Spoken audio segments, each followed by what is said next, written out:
There is a quiet contradiction inside your body that never fully goes away. You live in a stable, controlled world, yet some part of you still reacts as if it doesn't belong here.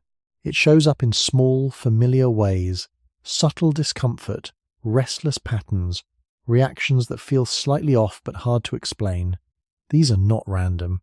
They follow rules shaped in a world that no longer exists, a world your body has not completely left behind. So even now, something in you is still responding to a place you've never seen. A part of the human body still follows an old world, but what exactly is it still following? And why has it never let go? There is no clear moment in human history when the body fully arrived in the present. It is easy to assume that, like the cities we build or the tools we use, the human body has moved forward in a steady, complete way. But biological change does not follow the same pace as cultural change. It moves slowly, across many generations, shaped by pressures that must remain stable long enough to leave a mark. For most of human existence, those pressures came from environments that were unpredictable, exposed, and deeply connected to natural cycles. The body that formed under those conditions did not need to understand the modern world. It only needed to respond, moment by moment, to light, temperature, hunger, movement, and the presence or absence of others. That long period of shaping left patterns that are still active now, even though the surroundings have changed in ways that are both rapid and recent in evolutionary terms. When people today wake up at a fixed hour, eat at scheduled times, and move through enclosed spaces, it can feel natural, as if the body has adapted fully to this structure. Yet many internal processes still operate on older expectations. The timing of alertness and sleep, for example, is influenced by light exposure that once followed the sun closely. Now, artificial lighting extends the day, but the underlying system has not been rebuilt from the beginning. It has only adjusted in small ways, often creating a quiet mismatch between external schedules and internal rhythms. This is not a failure of the body. It reflects the fact that the environments that shaped human biology remained relatively consistent for tens of thousands of years, while the environments of the last few centuries have shifted much more quickly. In archaeological records, early human groups lived in open landscapes or simple shelters, with daily patterns guided by daylight, resource availability, and movement across terrain. There is no single model for all of prehistory, but across many regions, the general pattern shows bodies engaged in steady, varied activity, interspersed with rest that followed environmental cues rather than fixed clocks. These conditions did not require the body to separate itself from its surroundings. Instead, the body was part of a continuous exchange with the environment, adjusting in real time to changes in light, temperature, and social presence. Over time, this created systems that are flexible, but not infinitely so. They are tuned to ranges, not exact points, and they rely on signals that were once reliable. When those signals change or disappear, the systems continue to operate, but sometimes without clear alignment. In the present, many of the signals that once guided the body have been replaced or altered. Light can appear at any hour. Food is available without the need for prolonged effort. Movement is no longer required in the same continuous way. Social contact can be constant or absent, often detached from physical proximity. Each of these changes is significant on its own, but together they create an environment that does not match the one in which human physiology was formed. The body does not immediately reinterpret these conditions as entirely new. Instead, it responds using patterns that were built under different assumptions. This can lead to experiences that feel ordinary but slightly misaligned, such as difficulty falling asleep despite fatigue, or feeling alert at times that do not match daily demands. These are not universal or identical for everyone, but they appear often enough to suggest that something deeper is still guiding the response. The idea that part of the body has not fully arrived in the present is not a claim that humans are unchanged. There is clear evidence of adaptation, both genetic and cultural, across different populations and time periods. However, adaptation requires consistent pressures over long durations. Many features of modern life have not existed long enough, or have changed too quickly, to produce fully aligned biological responses. As a result, the body carries forward systems that were effective in past environments, even when those systems no longer fit perfectly. This creates a layered experience of time within the body itself, where older patterns continue to operate beneath newer behaviors. When someone moves through a typical day, the actions may reflect modern structures, but the internal responses often reflect something older, something that was shaped in conditions where survival depended on different cues. The body, in this sense, is not entirely misplaced, but it is not entirely settled either. It exists in a kind of overlap, where the present is filtered through patterns that were formed long before the present took its current shape. And in that overlap, a quiet question remains, not as a problem to be solved quickly, but as something to observe over time. If the body has adapted only in part, then which parts have moved forward, and which parts are still following something that no longer exists? If the body has not fully arrived in the present, it is not because it resists change, but because change itself follows a different kind of time. Biological systems do not update in response to a single generation or a single environment. They reflect long histories of repeated conditions, where certain patterns become stable enough to shape how the body grows, regulates itself, and responds to the world. For most of human existence, these conditions did not vary in sudden or extreme ways across short periods. There were seasonal shifts, local differences, and gradual changes, but the overall structure of life remained closely tied to natural cycles. This allowed the body to develop systems that assume continuity, systems that expect tomorrow to resemble today in certain fundamental ways. When that expectation is disrupted, the body does not immediately redefine its assumptions. Instead, it continues to operate within the older framework, adjusting only where it can, and only as far as the underlying structure allows. This can be understood by looking at how different parts of the body respond to change. Some systems are flexible and can adapt within a lifetime. Muscles, for example, respond to activity levels, becoming stronger or weaker depending on use. Other systems, such as hormonal rhythms or developmental patterns, are more deeply rooted and rely on signals that were consistent over long stretches of time. These systems are not easily rewritten by short-term exposure to new conditions.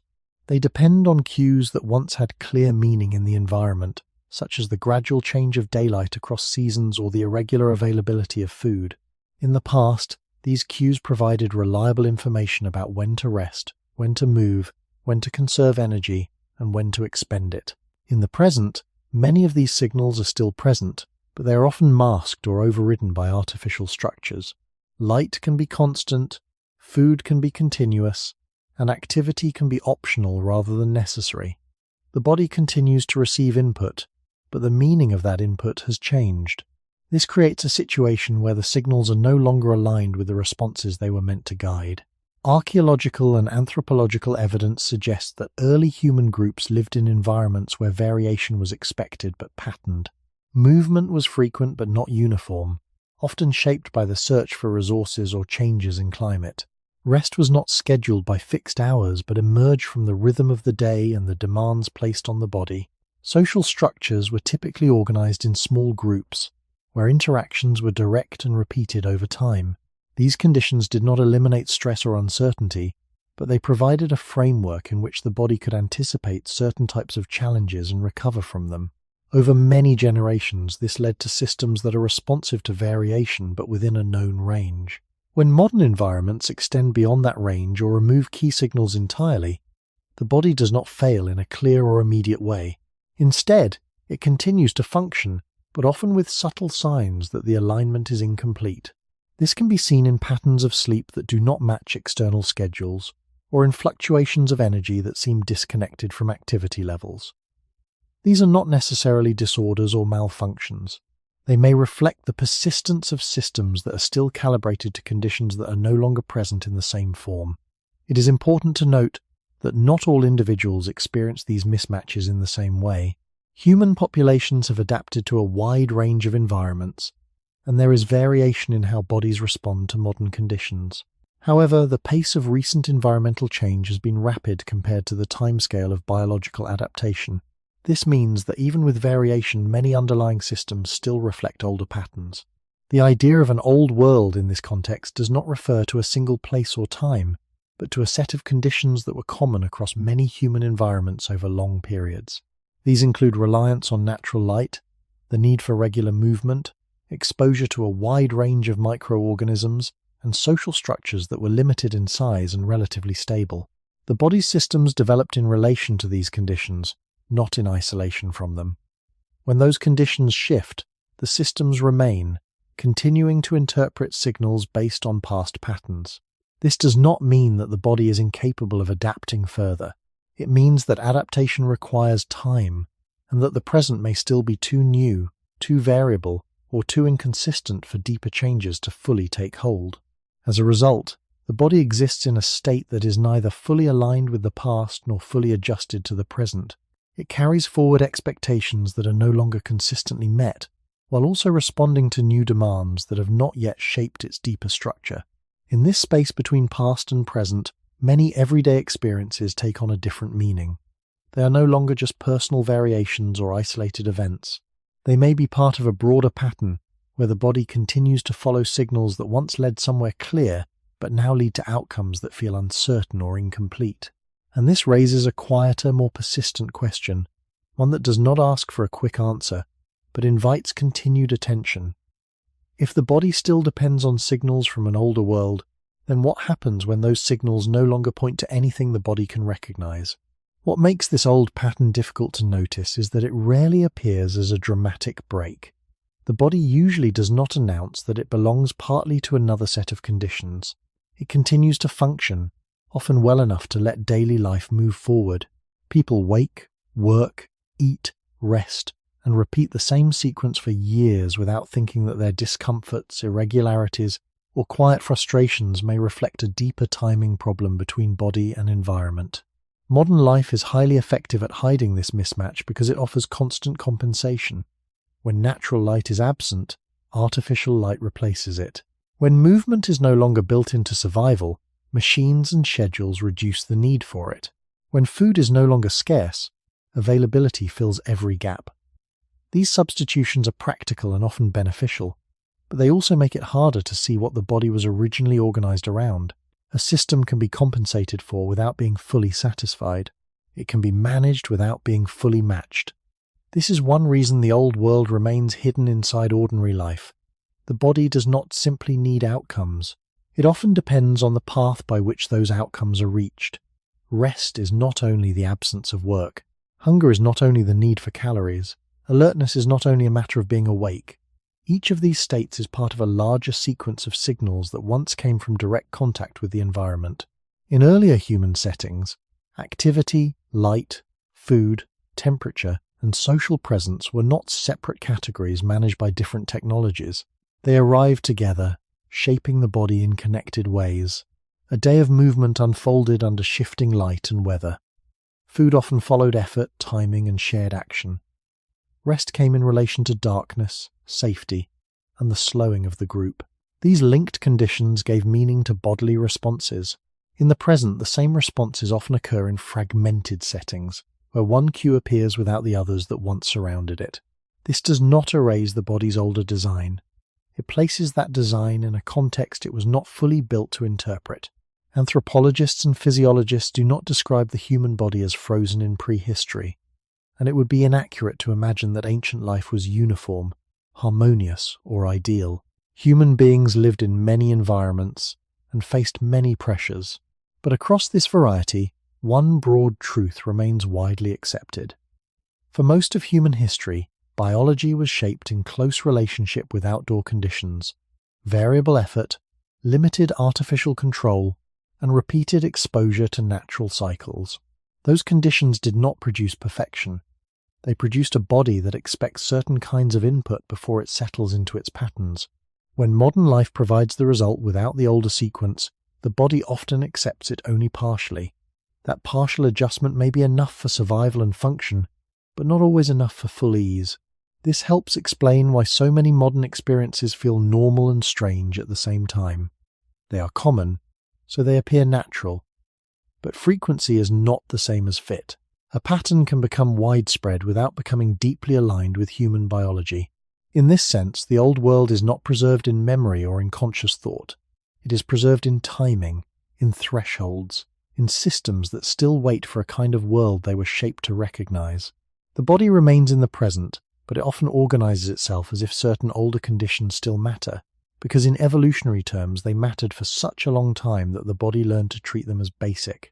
This is the deeper meaning of saying that part of the human body still follows an old world. It does not mean that the body is broken, or that the present is unnatural in every respect. It means that the present arrived faster than the body could be reorganized from the ground up, so the body carries forward an older map beneath newer habits. It moves through houses, cities, clocks, and screens, but its deeper systems still search for older forms of guidance.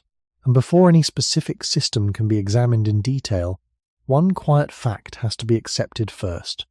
The body's confusion is often not a sign of failure, but a sign that it is still reading from instructions written under conditions that have largely disappeared.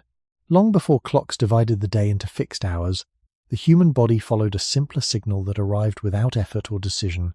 Light rose, changed, and disappeared, and with it came a gradual shift in how the body prepared for activity or rest. This was not a conscious process. It did not require planning or awareness. It was built into the structure of the body itself, shaped over long periods when the rising and setting of the sun were among the most reliable features of the environment. In that setting, light was not just something that allowed vision, it was information. It carried timing, direction, and expectation. As daylight increased, the body adjusted toward alertness. As darkness approached, internal systems began to slow, preparing for rest. These transitions were not sudden. They unfolded gradually, guided by changes in brightness, color, and duration that followed predictable patterns across days and seasons. In the present, this connection between light and the body has not disappeared, but it has become more difficult to recognize. Artificial lighting extends the day beyond its natural limits, allowing activity to continue long after the sun has set. Screens introduce concentrated light at close range, often at times when darkness once dominated. The body still receives signals from light, but those signals are no longer tied to the same consistent source. Instead of a gradual shift from bright daylight to dim evening, there may be abrupt changes between indoor and outdoor environments, or sustained exposure to light during hours that were once reserved for rest. The system that regulates this process, often described in biology as the circadian rhythm, remains active. It continues to respond to light entering the eyes, influencing the timing of hormones that support wakefulness or sleep. Among these hormones, melatonin is widely studied as a signal associated with the onset of rest. Under natural conditions, its release tends to increase as light fades. When light persists into the night, the timing of this process can shift. This does not always produce immediate or dramatic effects, but it can create a subtle delay or misalignment between the body's internal preparation for rest and the external schedule that requires it. This pattern has been observed in many modern settings, where exposure to artificial light is common and often extends late into the evening. From an evolutionary perspective, this mismatch is not surprising. For most of human history, artificial light sources were limited in intensity and duration. Fire provided illumination, but it did not replicate the full spectrum or brightness of daylight. It allowed for extended activity, but within constraints that still preserved a strong contrast between day and night. Over time, the body's systems adapted to this contrast, using it as a stable reference point. When that contrast becomes less distinct, the systems do not immediately recalibrate. They continue to operate based on patterns that expect a clear difference between light and darkness. Archaeological evidence does not provide direct records of sleep patterns in early human populations, but indirect indicators suggest that daily life was closely linked to environmental light cycles. Activity often aligned with daylight hours, while rest followed periods of reduced visibility and lower temperature. There is variation in how different groups may have organized their time, but the influence of natural light remained a consistent factor. In modern environments, that consistency has been replaced by flexibility. People can choose when to be active and when to rest, often independent of external light conditions. This flexibility has clear advantages, allowing for complex social and economic structures. At the same time, it introduces a condition in which the body must interpret signals that are less stable than before. The internal timing system continues to function, but it does so in an environment where its primary guide has been altered. This does not mean that the system fails. It continues to regulate cycles of alertness and rest, adjusting where possible. However, the adjustments may not fully align with the demands placed on it. This can lead to experiences where the body feels awake at times when rest is expected, or slow at times when activity is required. These experiences are common enough to be considered part of normal variation, yet they also reflect the persistence of a system shaped under different conditions. The body still follows light, but the light it now follows does not always carry the same meaning it once did.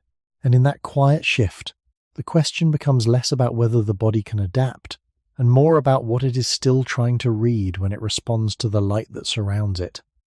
The difficulty with artificial light is not only that it extends the day, but that it changes the shape of time without changing the structure of the body that must live inside it.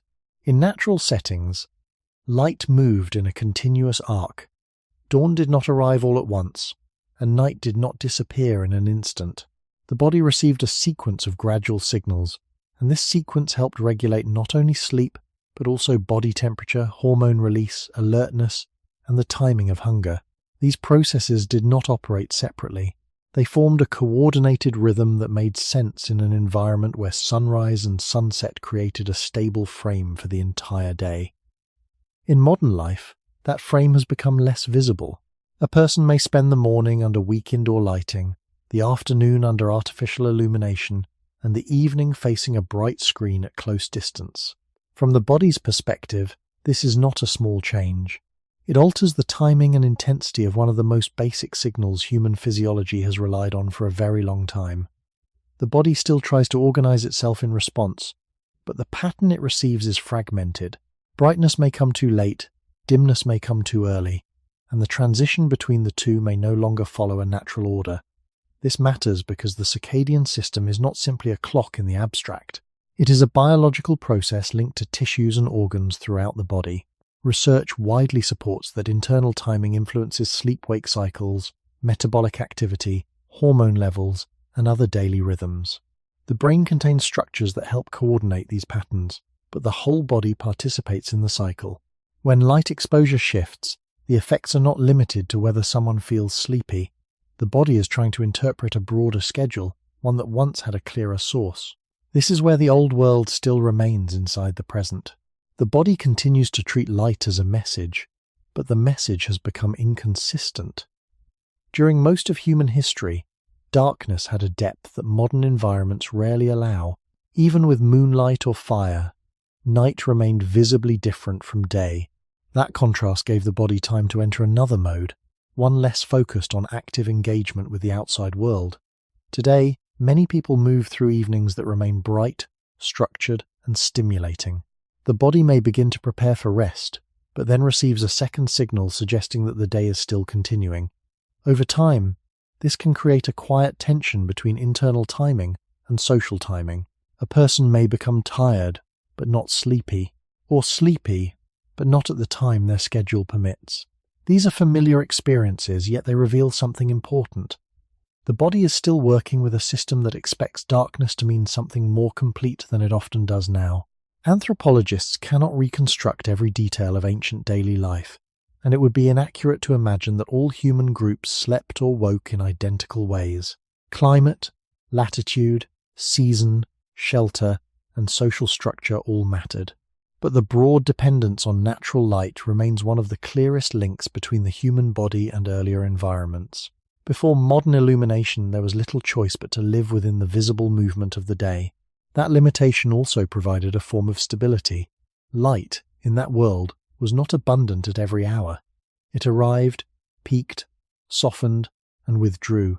The body was shaped within that rhythm, not because it was perfect, but because it was consistent across immense stretches of time. What makes the modern shift so important is not that artificial light is harmful in every case, but that it removes one of the oldest boundaries the body used to organize itself. It creates a world in which evening can resemble afternoon, and morning can begin under dim, insufficient light. The body can adapt to a degree, but adaptation is not the same as full agreement. Some part of the system still waits for clearer signals, for a stronger morning, for a darker night, for a pattern that carries the old logic of the sun. And this suggests that the issue is deeper than tiredness alone. The body may not simply be struggling with sleep. It may be trying to follow a light-based world that modern life has partially erased. while still expecting that world to return each day. What the body loses in this altered relationship with light is not only a schedule, but a sense of certainty. In older environments, morning and evening were not decisions. They arrived from outside the body, and the body adjusted because the signal was stable, repeated, and larger than any individual habit. A person did not need to choose when darkness would begin, or how strong morning light would be.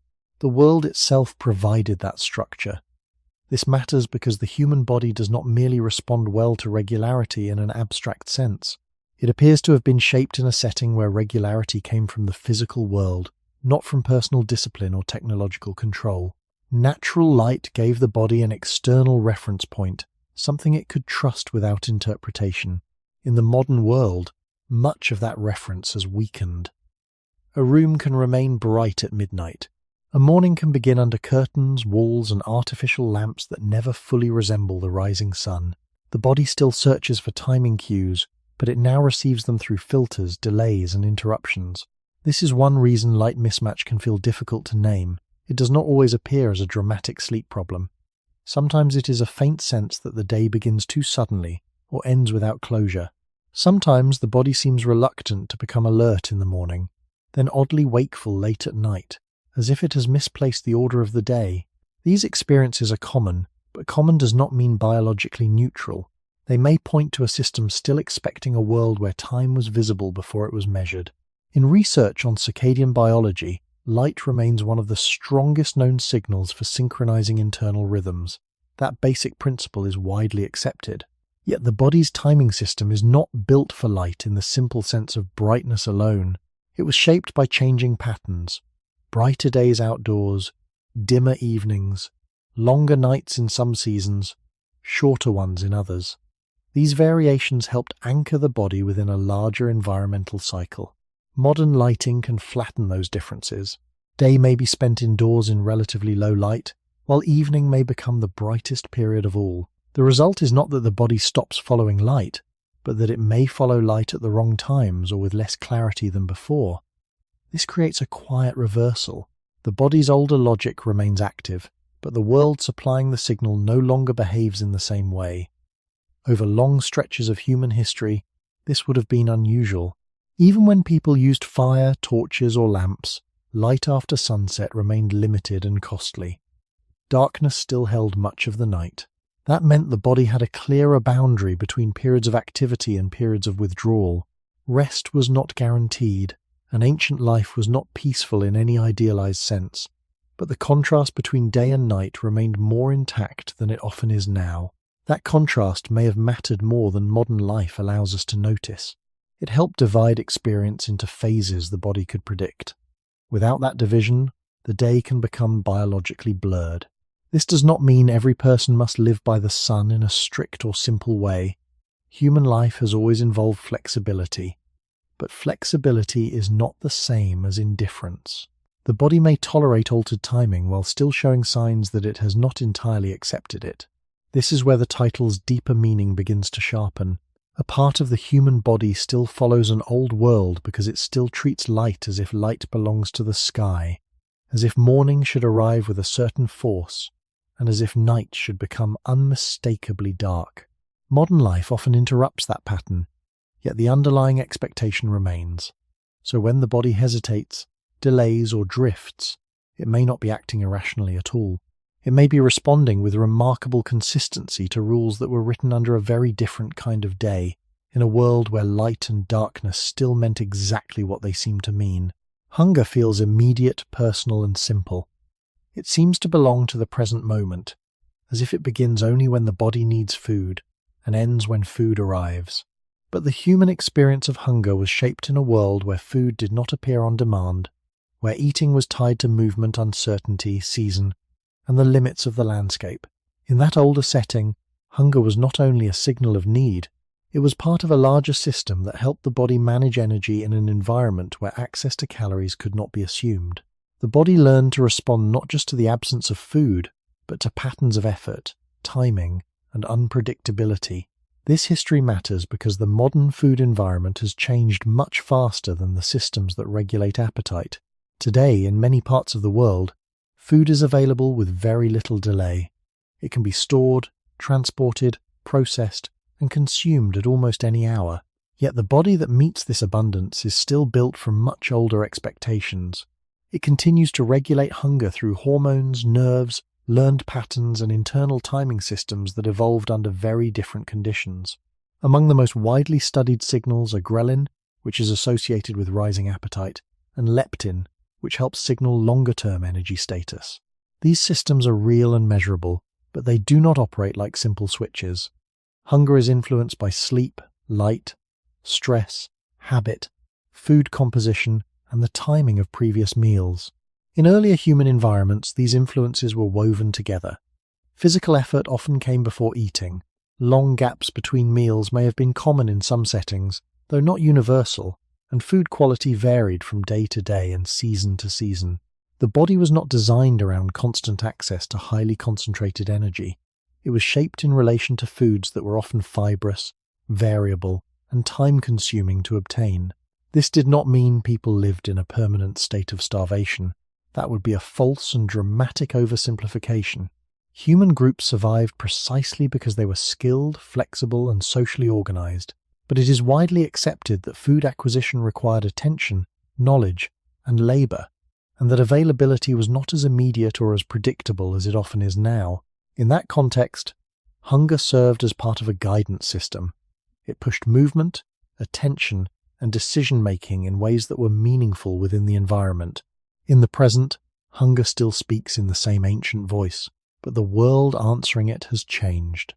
Food can arrive before effort, before daylight, before true physical need has fully developed. It can also arrive in forms that deliver energy quickly, with textures and flavors far more concentrated than most traditional foods. The body responds to these inputs using systems that were not built for such regular intensity. This does not mean the body is failing. It means the body is still interpreting hunger through patterns formed in an older world. A person may feel hungry not only because energy is low, but because timing, habit, poor sleep, or stress has altered the internal signals that shape appetite. From the outside, this can seem like a minor inconvenience or a matter of will, but from a deeper biological perspective, it may reflect a mismatch between ancient regulation and modern abundance. The human body still expects food to be part of a broader ecological rhythm, not simply a product of endless availability. Archaeological evidence cannot tell us exactly how hunger felt to prehistoric people, and it would be inaccurate to project modern emotions or assumptions directly onto them. But evidence from human evolution, foraging societies, and nutritional biology supports a broader point. The body's appetite systems emerged in conditions where food was real, limited, and embedded in time and place. That older logic has not disappeared. It remains active each time the body anticipates food, reacts to its absence, or continues to seek it even in a world where scarcity is no longer the main problem for many people. And this leaves a quieter question beneath the ordinary feeling of appetite. If hunger was shaped to guide the body through uncertainty, then what happens when the signal remains ancient, but the world answering it has become immediate, constant, and strange? One of the quiet shifts in the modern experience of hunger is that it no longer depends on the same sequence of events that once gave it meaning. In earlier human environments, the feeling of hunger was often connected to effort, time, and uncertainty. Food was rarely separate from the actions required to obtain it. Searching, gathering, tracking, preparing, and sharing were part of a continuous process. Hunger rose within that process, not outside of it. This meant that the body learned to associate appetite with movement, attention, and changing conditions in the environment. The signal was not isolated. It was one part of a larger pattern that included physical activity, sensory cues, and social coordination. In the present, this sequence has been shortened or removed. Hunger can appear without any preceding effort, and food can follow almost immediately. This changes the context in which appetite operates. The body still produces signals of hunger, but those signals are no longer anchored to the same chain of events. Instead, they may be influenced by timing, habit, or the presence of food itself. For example, it is widely observed that appetite can rise at certain hours of the day, even in the absence of clear energy need. This pattern is linked to learned routines and internal timing systems that anticipate regular meals. These systems are not artificial. They reflect the body's ability to predict and prepare. But in a setting where food is constantly available, prediction can become detached from necessity. The body may prepare for intake even when energy reserves are sufficient. Another important factor is the nature of modern food. Many commonly available foods are dense in energy and designed to be easy to consume. This does not require detailed knowledge of specific products to understand the broader pattern. Compared to most traditional diets studied by anthropologists, modern diets often include foods that deliver calories quickly, with less chewing and less time required for consumption. In earlier settings, eating often involved textures and structures that slowed the process, allowing the body more time to register intake. Today, that delay can be reduced, which may affect how fullness is perceived. Scientific research suggests that satiety signals involve both immediate sensory input and slower hormonal feedback. When food is consumed rapidly, these signals may not align perfectly in time. This can create a situation where the body continues to seek food even as energy intake increases. Again, this is not a failure of the body. It reflects a system operating under conditions that differ from those in which it was shaped.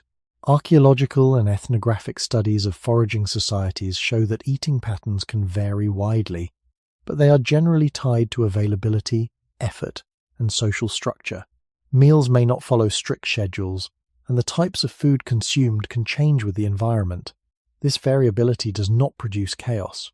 It produces a form of flexibility within limits, where the body adjusts to changing inputs while still relying on underlying regulatory systems. In modern life, variability has taken a different form. Food types, timing, and portion sizes can change rapidly, often without clear environmental constraints. The body responds using its existing systems, but those systems were not designed for constant exposure to highly varied, readily available options. This can make hunger feel unpredictable or difficult to interpret. A person may eat regularly and still feel a pull toward food that does not seem fully explained by physical need. From a biological perspective, this may reflect the interaction between ancient appetite regulation and a modern environment that provides signals more frequently and more intensely than before.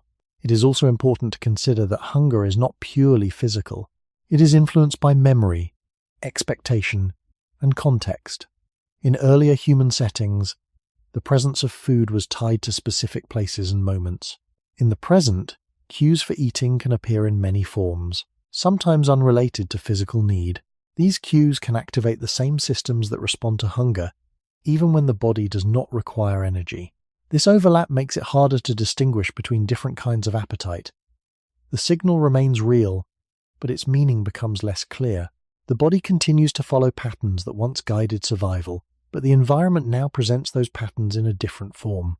And within that difference, hunger becomes not only a response to need, but a reflection of a system still shaped by a world where food had to be found, not simply chosen. When hunger no longer follows the older sequence of effort and delay, it begins to change in a quieter way. It does not disappear, and it does not lose its biological basis, but its timing and clarity can become less certain. In earlier environments, hunger often built gradually within a day, shaped by movement, changing light, and the practical limits of food access. There were moments when the body anticipated food, but those moments were linked to patterns that unfolded in the surrounding world. In the present, the same internal systems continue to operate, yet the external structure that once gave them direction has become less defined.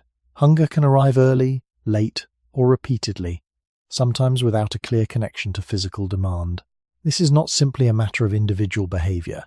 It reflects the way the body's regulatory systems interact with an environment that provides more signals than before, often without the same context. Scientific understanding of appetite suggests that hunger is regulated through a combination of hormonal signals, neural pathways, and learned responses. These elements do not function independently. They influence one another over time, shaping how the body anticipates and responds to food. For example, repeated patterns of eating at certain hours can train the body to expect food at those times, leading to the release of signals that increase appetite even before energy is truly needed. This anticipatory response is not an error. It is part of the body's ability to prepare in advance, a feature that would have been useful in environments where timing mattered. However, when food is always available, anticipation can become disconnected from necessity. The body prepares as if a meaningful opportunity is approaching, but in reality, the opportunity is constant. This creates a subtle form of repetition, where hunger is experienced more as a cycle than as a response to changing conditions. Another aspect of this shift involves the perception of fullness. In earlier human settings, the end of eating was often influenced by a combination of factors: the physical effort required to obtain food, the structure of the food itself, and the social context in which it was shared. These factors created natural boundaries. In the present, many of those boundaries are less visible. Food can be consumed quickly, in isolation, and in forms that require little interruption. The body still produces signals related to satiety, but those signals may not always align with the pace or context of eating. This can lead to a delay between intake and the feeling of completion, a delay that was likely less pronounced when eating was slower and more constrained. From an anthropological perspective, it is important not to assume that past eating patterns were uniform or ideal. Human groups adapted to many different environments, and their diets reflected local conditions. But across this diversity, one consistent feature remains. Food was embedded in a broader ecological and social system. It was not separate from daily activity. This integration helped shape how hunger was experienced and resolved. In modern environments, that integration has been reduced. Food is often separated from the conditions that once defined it, becoming an independent element of daily life rather than a continuation of it. The body continues to respond as if those connections still exist, even when they are no longer present. This is where the idea of an old world following within the body becomes more visible. Hunger is not simply a signal that asks for energy. It is part of a system that expects effort, timing, and variation. When those elements are removed or altered, the signal remains, but its meaning shifts.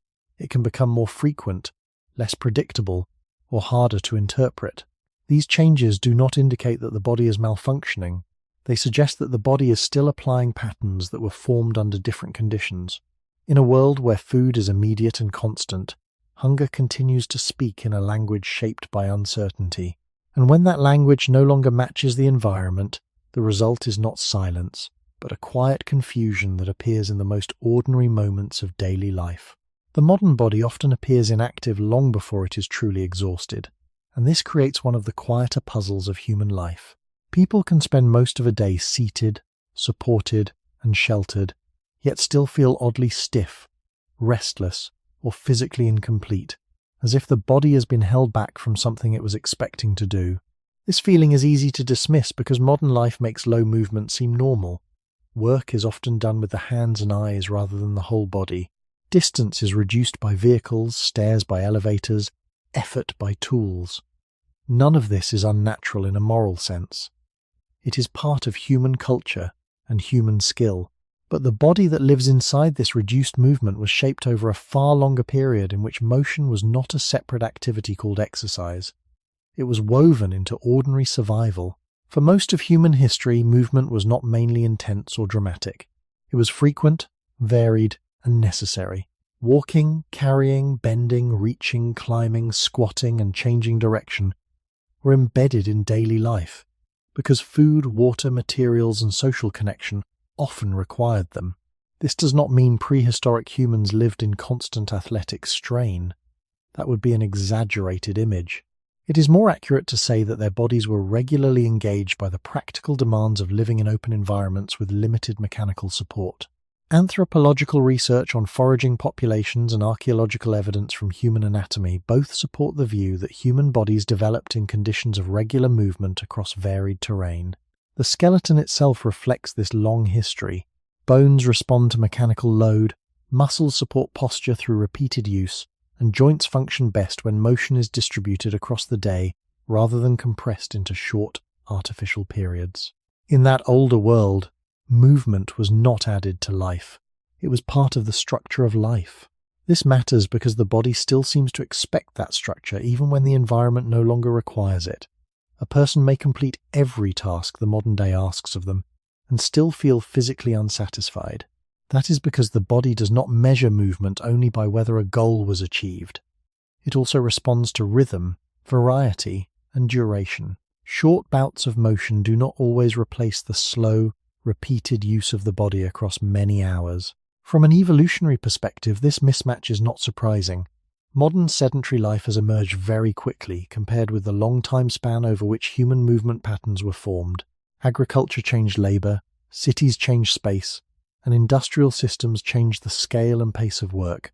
But the deepest structures of the body remain older than all of these. They were shaped in contexts where remaining still for long, uninterrupted periods was probably less common than it is now, except during sleep, recovery, or specific forms of rest. The body does adapt to low movement in some ways, but adaptation is not the same as full compatibility. It may conserve energy, weaken certain muscles, or tolerate prolonged sitting, yet still produce signals that something is missing. These signals can appear as stiffness rather than pain, agitation rather than urgency, or a vague need to stand, stretch, walk, or shift position without knowing exactly why. In this sense, restlessness is not always a sign that the body wants intensity. It may simply be asking for the kind of steady, low-level movement that once defined human days. Even posture reflects this older expectation. The human body is not built as a static object. It is a living structure designed for adjustment. The spine, hips, ankles, and shoulders all work best when they participate in changing positions and loads. When life becomes too fixed, the body often begins to feel less like a settled home and more like a place that has gone slightly out of alignment. This does not prove that the past was better or easier. Ancient life involved risk, fatigue, and physical wear, but it does suggest that the body's design still carries assumptions from a world in which movement was ordinary, necessary, and spread through the day. So when the body feels strangely unsettled inside a life of convenience, the problem may not be movement alone. It may be that some part of the human body is still waiting for the old pattern of motion that once told it the day was unfolding as it should. What the body seems to miss in modern life is not simply effort, but continuity. In the older human world, movement was rarely isolated into a single period with a clear beginning and end. It was distributed across the day in small and repeated forms, often without being noticed as a special task. A person might walk to water, carry materials, crouch near a fire, rise again, adjust posture on uneven ground, turn towards sounds, reach above the head, or sit in ways that still required active support from the legs and spine. None of these actions needed to be labeled as exercise. They were part of existing in a world that did not remove the physical demands of ordinary life. This is one of the most important differences between past and present. The issue is not only that many people move less now, it is that movement has been separated from the structure of daily living and placed into a narrower, more artificial frame. A modern person may set aside a short period for walking or training, then spend most of the remaining day in fixed positions supported by chairs, floors, vehicles, and screens. The body does benefit from intentional exercise, and it would be inaccurate to dismiss that. But the deeper mismatch may lie elsewhere. The human body was shaped not only by episodes of exertion, but by the constant low-level use of muscles and joints across long hours. That older pattern created a different relationship between movement and rest. Rest was earned through activity, but activity itself was not concentrated into a separate category. It flowed through the day, giving the body repeated signals about balance, load, and direction. Anthropological studies of small-scale societies, along with evidence from comparative anatomy, support the view that human beings are well adapted for endurance, walking, and varied forms of regular physical effort. Feet, hips, and spine do not function like static supports. They work as parts of a moving system, one that depends on change in pressure, shifting weight, and repeated adjustment. When that system spends too much time in a narrow range of positions, it does not always produce an immediate injury. More often, it becomes duller, stiffer, or less certain. Muscles that once helped stabilize the body through constant use begin to do less. Joints move through fewer angles. Posture becomes something held rather than something continuously reorganized. From the outside, this may appear normal because it is common, but common patterns are not always the same as deeply fitting ones. A body can tolerate reduced movement while still quietly signaling that it expects something more continuous. This may explain why modern discomfort is often vague rather than dramatic. People do not always feel that they need harder effort. Sometimes they feel that they need more frequent changes of position, more walking without purpose, more time upright, more contact between body and ground, or simply more moments in which the body has to organize itself without external support. In older environments, this happened naturally. The terrain was less even, the demands less predictable, and the spaces less engineered around convenience. That did not make life easier, but it did keep the body in conversation with the world. Every surface, distance, and object asked something of the muscles and bones. In modern settings, many of those small requests have disappeared. Floors are level, furniture is standardized, and movement is minimized wherever possible. The body gains comfort, but it also loses many of the signals that once kept it engaged across the day. This is where the old world still lingers inside the body. It may not be longing for struggle, but it does seem to expect a form of motion that modern life rarely provides. Not extreme effort, but repeated use. Not performance, but participation. A part of the human body still behaves as if daily life should involve standing, carrying, dogmadding, and walking in ways that are no longer required for survival. And when those movements disappear, the result is not always clear pain or visible weakness. Sometimes it is simply the quiet feeling that the body has spent the day waiting for something that never happened. What becomes most visible at the end of this mismatch is that the body does not measure movement the way modern life does. Modern systems often treat movement as optional, something added for health, discipline, or improvement. It is framed as a task that can be completed, checked, and then set aside. But the body does not seem to recognize movement in this limited way. It responds more to patterns than to isolated efforts. It appears to expect motion to be spread across time, not concentrated into a single period.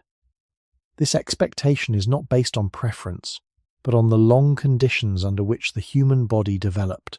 In those conditions, movement was not something a person chose to do for a short duration. It was something that shaped the structure of the entire day. The absence of this structure is not always experienced as weakness. More often, it appears as a subtle loss of coherence in how the body feels. A person may complete a day without heavy effort and still feel physically unsettled, as if the body has not fully organized itself. This is difficult to explain because it does not point to a single cause. It is not fatigue in the usual sense, and it is not rest in the deeper sense either. It is a state that exists between the two, where the body has been inactive but not restored. From a physiological perspective, this may reflect the way multiple systems depend on regular movement to maintain balance. Circulation, joint lubrication, muscle activation, and even aspects of metabolic regulation are influenced by repeated, low-level activity. These processes do not require intense exertion, but they do depend on frequency. When movement is reduced to a narrow window, the body may still receive some of the benefits of activity, but it may not receive the continuous input it was shaped to expect. This creates a form of partial satisfaction, where the body is neither fully inactive nor fully engaged. Over time, this partial state can become familiar, which makes it harder to notice. It begins to feel like a normal baseline, even though it may differ from the conditions under which the body's systems were originally calibrated. Anthropological observations support the idea that traditional human movement was varied not only in type, but in timing. Activities were often interspersed with pauses, changes in posture, and shifts in attention. Sitting itself was not absent, but it often involved positions that required active support from the body, such as squatting or sitting on uneven ground. These positions allowed for rest while still engaging muscles in subtle ways. In contrast, many modern forms of sitting remove most of this requirement. The body is held in place by external structures, reducing the need for continuous adjustment. This can be efficient, but it also reduces the number of signals the body receives about its own position and movement. The result is not necessarily harm in a direct or immediate sense. It is a reduction in information. The body becomes quieter, less responsive, less involved in the ongoing process of maintaining itself through motion.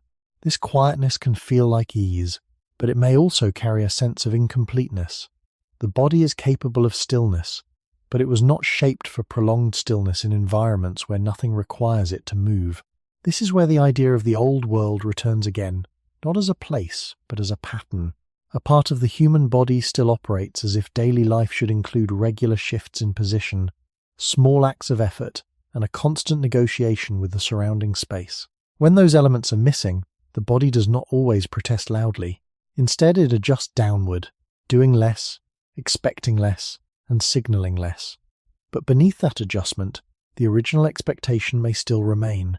This is why movement in modern life can feel both unnecessary and deeply needed at the same time. It is unnecessary for immediate survival, yet it seems to answer something older within the body, not because the body is trying to return to the past, but because it has not fully released the patterns that were formed there. And so, even in a world designed to reduce effort, the body continues to carry a quiet memory of motion, responding not to what is required now, but to what was once required for a very long time. Stress is often described as if it were a modern problem, but the human body has long depended on stress as a way of surviving uncertain conditions. The deeper issue is not that stress exists, but that the kind of stress many bodies now experience no longer follows the same shape it once did. In older human environments, danger was often immediate, specific, and limited in duration. A sudden sound in the dark, an unstable landscape, a confrontation, an injury, a rapid change in weather, or the urgent need to respond to a threat would activate the body quickly. Heart rate would rise, attention would narrow, energy would be redirected, and the body would prepare for action. This acute stress response is widely understood as part of normal human physiology. It involves the nervous system, stress hormones such as cortisol and adrenaline, and a coordinated shift in how the body allocates resources. In the older world, this response was often tied to a situation that changed quickly. The threat passed, the action ended, the body gradually returned to a different state. That cycle of activation and release appears to have been one of the natural patterns within which the human stress system evolved. In the present, the body still uses the same ancient machinery, but many of the triggers have changed form. Stress is now often less physical, less immediate, and less clearly resolved. It may come from time pressure, social evaluation, financial uncertainty, constant information, artificial noise, or the feeling of being continuously reachable and continuously behind. These experiences are real, and the body responds to them because it detects uncertainty, demand, and possible loss of control. But unlike many older threats, modern stressors often do not end in a clear way. They can remain active in thought long after the body has stopped moving. The result is not simply more stress, but a different structure of stress, one in which activation can become prolonged while physical resolution remains absent. This is where the old world still lives inside the body. The body seems prepared for stress that leads somewhere, running, lifting, hiding, defending, enduring cold, finding safety, rejoining the group. In those settings, the stress response had a direction. It moved the body toward action in a world where the source of danger was often visible or situational. In modern life, the source may be abstract, delayed, or impossible to address in one clear act. A deadline cannot be outrun. A social worry cannot always be physically resolved. A stream of information cannot be fought in the way one might once have responded to a direct threat. Yet the body still begins in the same way, by preparing for action. This can create a quiet mismatch between biological readiness and lived reality. The body enters a state built for movement, but the person remains seated. The mind continues to rehearse what might happen, but nothing in the environment reaches a final conclusion. From a physiological perspective, this prolonged state matters because the stress system influences many other systems in the body. Sleep, appetite, digestion, immune function, and concentration can all shift under conditions of sustained activation. This does not mean that every modern discomfort should be explained by stress, nor does it mean that ancient life was calmer or easier. Prehistoric and early historic humans faced real hardship, injury, scarcity, and fear, but the pattern of those pressures was often different. Stress may have been intense, but it was more often tied to events that emerged from the physical environment and social world in direct ways. In contrast, modern stress can remain mentally present even when the body is safe, sheltered, and still. This may be one reason stress today can feel both invisible and exhausting. It does not always arrive with visible danger, yet the body treats it as meaningful because it is still following old rules about threat, urgency, and survival. The ancient system is not wrong. It is responding exactly as it was shaped to respond. The difficulty is that the world asking for that response has changed its form, and this leaves a quiet question beneath many ordinary days. If the body still prepares for stress as if it should lead to action and release, then what happens when the stress remains, but the release never fully comes? One of the most important differences between older forms of stress and modern ones is that the body does not seem to care whether a threat is physical or symbolic before it begins to respond. It reacts first to pressure, uncertainty, interruption, and loss of control. This makes sense when viewed across human history. For most of the time in which human stress systems were shaped, a possible threat often required rapid preparation before full understanding was available. A sound in the brush, a sudden movement, a change in the group, or a sign of danger in the weather could not be analyzed slowly. The body had to shift quickly toward readiness. That readiness involved changes in attention, breathing, heart rate, and energy use. It helped people act before it was too late. In the present, the same early readiness still appears, but the kinds of events that trigger it are often very different. A difficult message, a delayed reply, a crowded schedule, a lingering obligation, or a social tension can begin to activate the body even though none of these can be solved through immediate movement. The body still prepares as if action is near, yet the action required is often mental, delayed, or uncertain. This creates a quiet split between what the body is doing and what the situation allows. The body becomes alert, but the environment offers no clear physical direction. Research on stress physiology widely supports that the brain and body respond not only to direct danger, but also to anticipation, unpredictability, and lack of control. These features matter because they were meaningful in older environments as well. Uncertainty could signal risk. Unresolved tension within a group could affect safety. Delayed access to resources could threaten survival. But in those settings, uncertainty was usually tied to visible and immediate conditions. A landscape changed. Food was absent. Weather shifted. Another person stood nearby. In modern life, uncertainty often becomes more abstract. It may exist in future planning, social interpretation, financial systems, or a constant awareness of unfinished tasks. The body still reads these conditions as important, yet it cannot always bring them to closure through the kinds of actions stress once prepared it for. This is where prolonged stress begins to feel so strange. The body is not confused about whether something matters. It is responding to patterns that still resemble older forms of uncertainty. What has changed is the pathway to resolution. In earlier environments, stress often ended because the event itself ended. The danger passed, the effort stopped, the group regrouped, the body shifted back.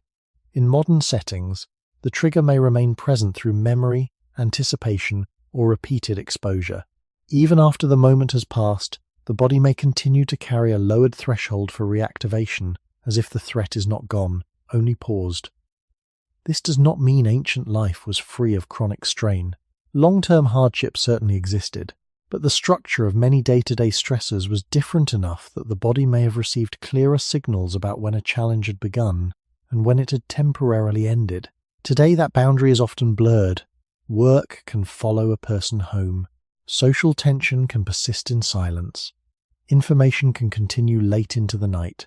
The body still enters a state shaped for response, but response itself becomes fragmented. This has broader effects because stress is not an isolated system. When activation extends across too much time, other processes begin to shift around it. Sleep may feel lighter. Hunger may become less predictable. Digestion may slow or feel unsettled. Attention may become narrow even when the environment appears safe. These are not separate mysteries. They may be the visible edges of a body still using an old strategy in a world that no longer provides the same endings. A part of the human body still follows an old world because it still assumes that meaningful stress should move towards some kind of release, whether through action, recovery, or a return to safety. When that release becomes unclear, the body does not stop responding. It simply remains half prepared, carrying forward a tension that once would have had somewhere to go. What remains at the end of this pattern is not always a strong feeling of stress, but often a quieter, more persistent state that is harder to name. The body may no longer feel sharply alarmed, yet it does not fully return to a condition of rest either. Instead, it settles into something in between, where attention is slightly tightened, breathing slightly shallow, and the sense of ease slightly out of reach. This is not the intense activation associated with immediate danger, but it is also not the deeper calm that follows true resolution. It is a form of partial readiness, as if the body is waiting for something to happen, even when nothing specific is present. This state can become familiar because it does not demand urgent attention. It blends into daily life, shaping how a person experiences ordinary moments without clearly announcing itself as a problem. From a physiological perspective, this lingering state may reflect the way stress systems are designed to taper rather than switch off instantly. After activation, the body gradually reduces the signals that prepared it for action. Hormone levels shift, the nervous system recalibrates, and the body moves toward recovery. But this process depends on conditions that signal the challenge has passed. In environments where stressors remain mentally active or repeatedly reappear, the tapering may be interrupted. The body begins to lower its state, then rises again, sometimes many times across a single day. Over time, this can create a baseline that is slightly elevated compared to deeper rest. The body is not in crisis, but it is not entirely at ease. Anthropological understanding of human life in earlier environments suggests that while danger and hardship were real, they were often tied to events that had clearer boundaries. A hunt ended, whether successful or not. A storm passed. A conflict resolved or moved away. Recovery was not guaranteed, and life could be difficult, but the body often had moments where the immediate demand lessened.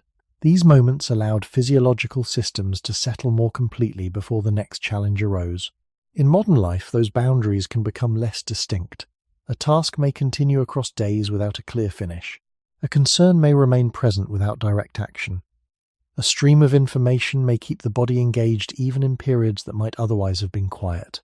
The body still uses its ancient strategy, preparing, adjusting, and waiting for resolution. But when resolution does not arrive in a clear form, the system remains partially engaged. This has subtle consequences. Rest may feel incomplete, even after sufficient time has passed. Sleep may begin, but not reach the depth that leaves the body restored. Appetite may shift in ways that reflect not only energy need, but also internal state. None of these effects need to be extreme to matter. They can exist as small, repeated experiences that accumulate over time, shaping how the body feels without pointing to a single cause. This is where the idea of an old world becomes especially relevant. The stress system does not seem to be designed for constant interpretation without action. It appears to expect that signals of importance will lead to movement, decision, or change in the environment. When signals remain without that progression, the system continues to hold a certain level of readiness. It is not waiting in a conscious sense, but in a physiological one, maintaining conditions that were once useful for responding quickly. In the modern world, that readiness often has nowhere to go, and so it stays, not as a clear alarm, but as a background tone that shapes how the body experiences time, effort, and rest. This does not suggest that the body is failing, or that modern life is inherently incompatible with human biology. It suggests that the body is still following patterns that were formed when stress had a different structure, a clearer beginning and a clearer end. And when those patterns meet a world where stress can persist without resolution, the result is not always visible, but it can be felt in the quiet space between action and rest, where the body continues to prepare for something that never fully arrives. Sleep is often imagined as the most natural thing the body does, something automatic, private, and complete. Yet many people know the quieter reality that sleep can begin without fully settling, or continue without fully restoring. A person may lie down in safety, in darkness, in physical comfort, and still feel that some deeper part of the body has not agreed to the night. This experience is common enough to seem ordinary, but its ordinariness can hide a more important question. The human body did not learn sleep in bedrooms, behind locked doors, under stable temperatures and controlled light. For most of human history, sleep took place in environments where the boundary between safety and exposure was less certain. Night was not simply a time when consciousness ended. It was a change in the conditions of survival. Visibility dropped. Temperature shifted. Sounds carried differently. Other humans became more important, not less, because sleeping alone or sleeping without awareness of one's surroundings could carry real costs. In that older world, the body had to do something difficult. It had to enter rest while still remaining connected to a changing environment. This may help explain why sleep does not always behave like a simple off switch.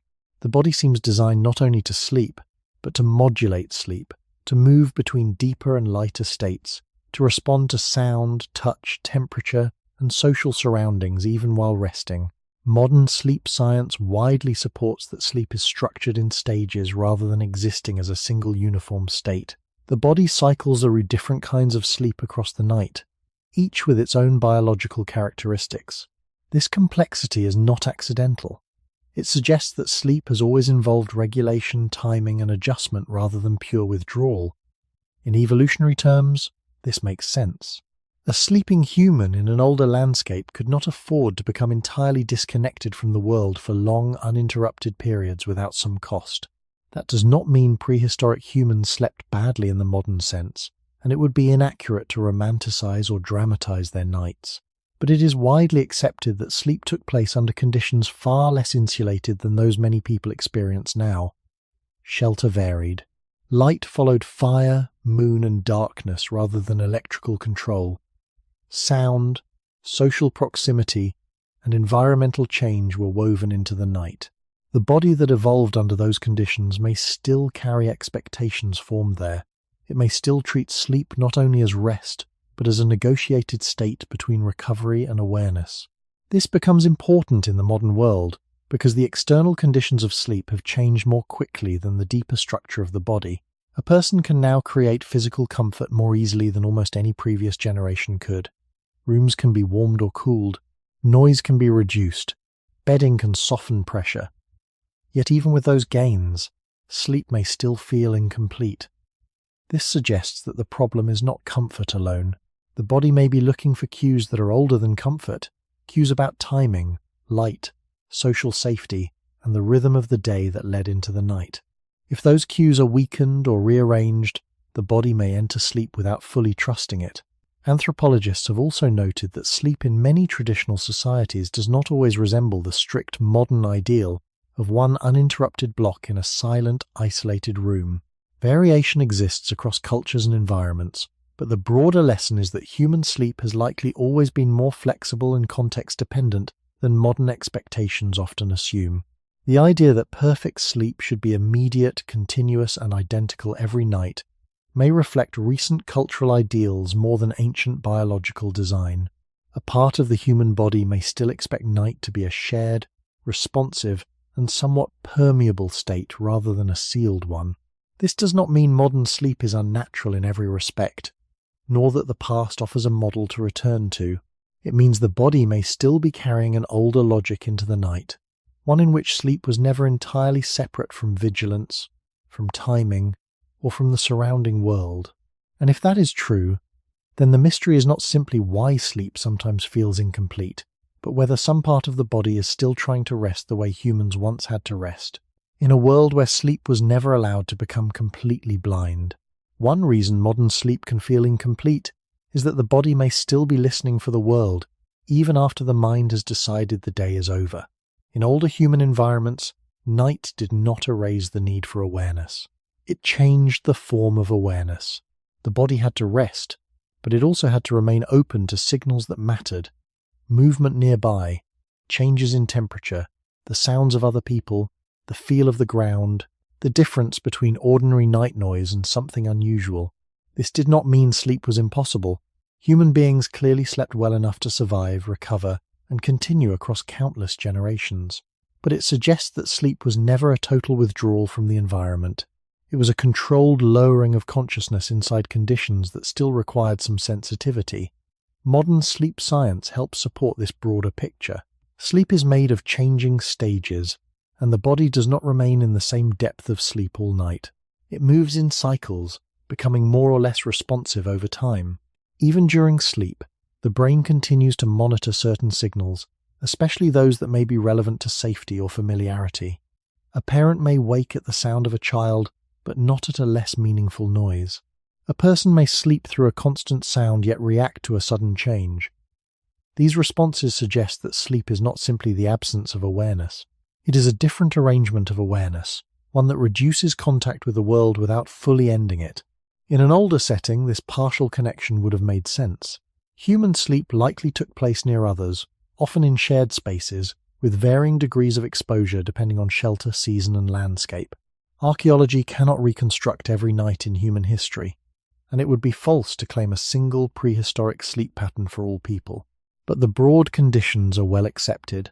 For most of human existence, sleep happened in settings where darkness, temperature, sound, and social proximity were all part of the experience. These factors did not merely surround sleep. They helped shape the biological expectations carried into it. In the present, many people sleep in physically safer and more controlled spaces than humans ever have before.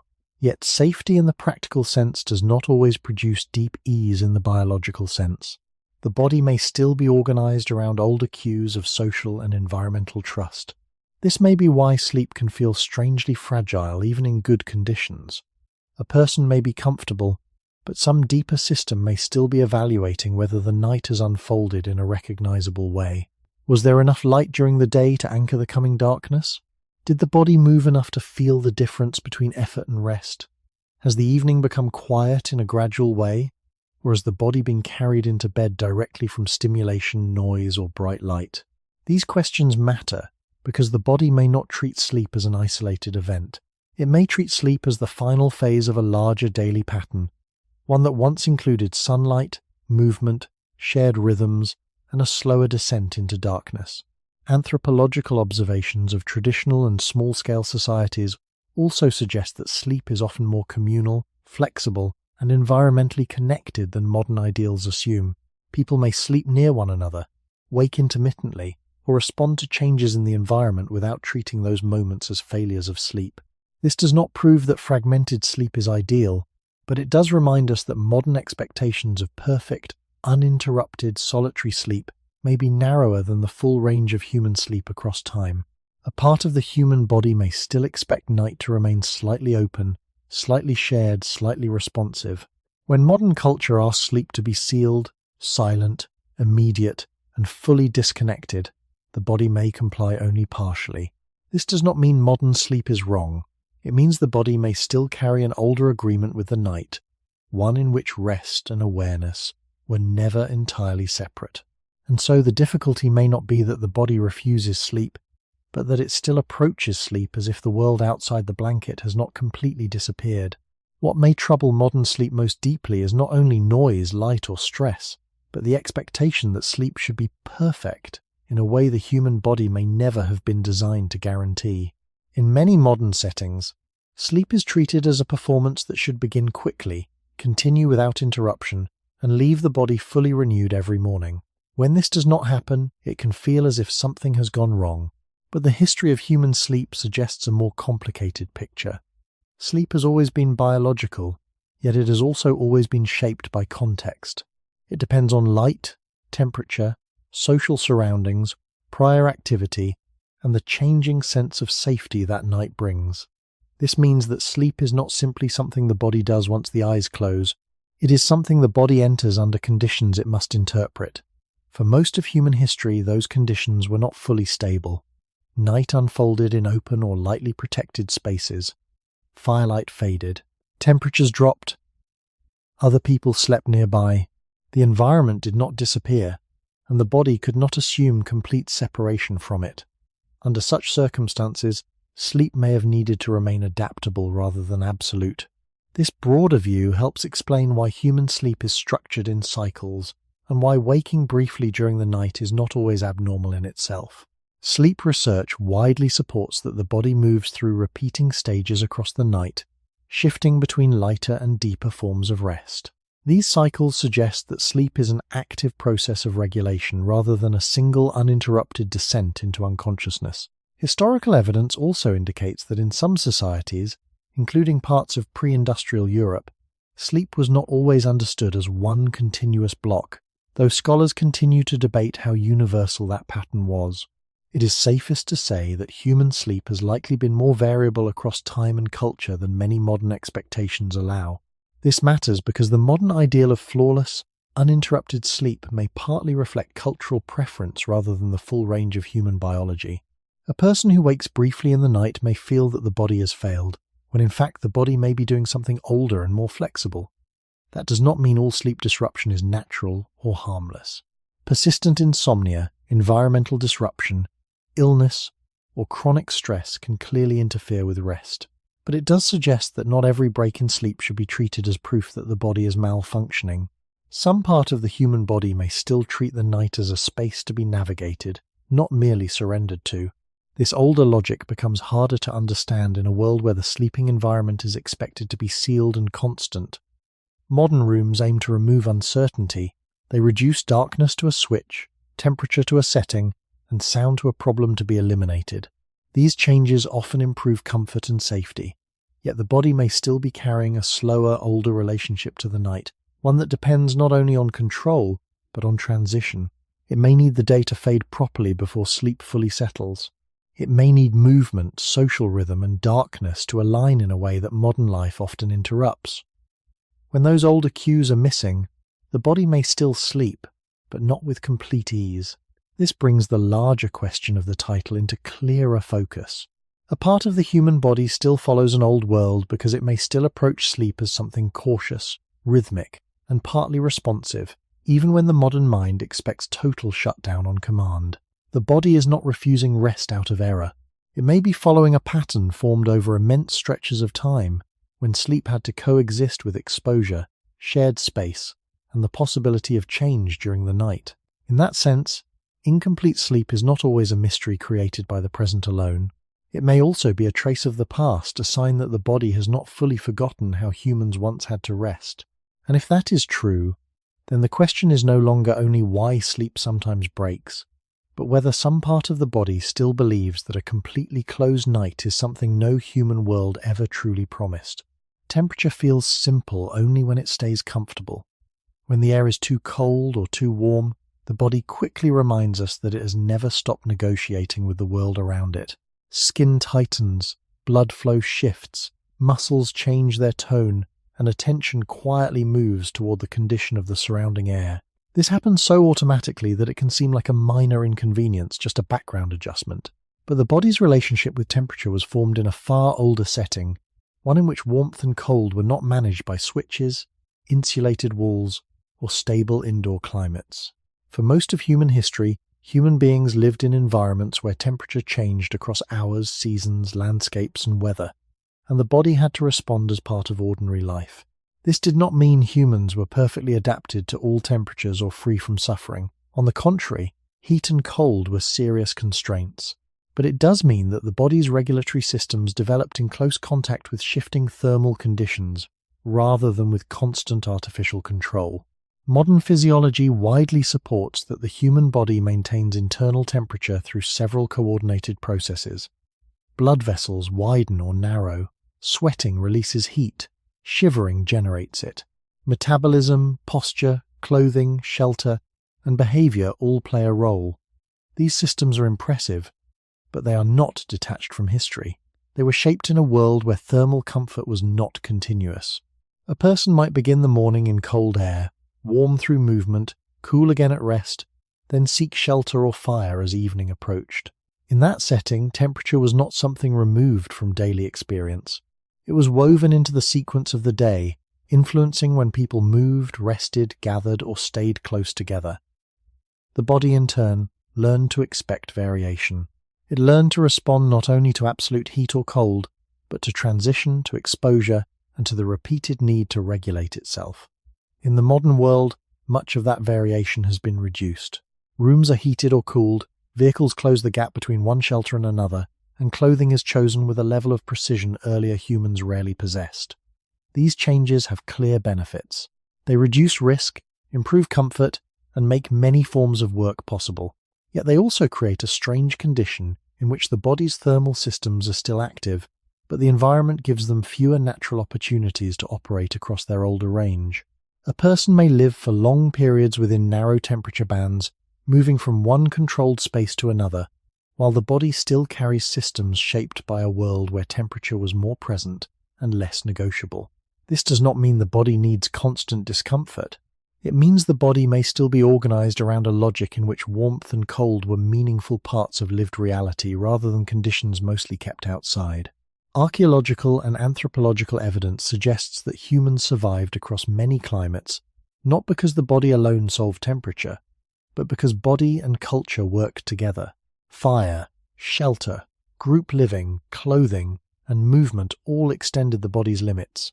This is an important point, because human adaptation to temperature has always been both biological and cultural.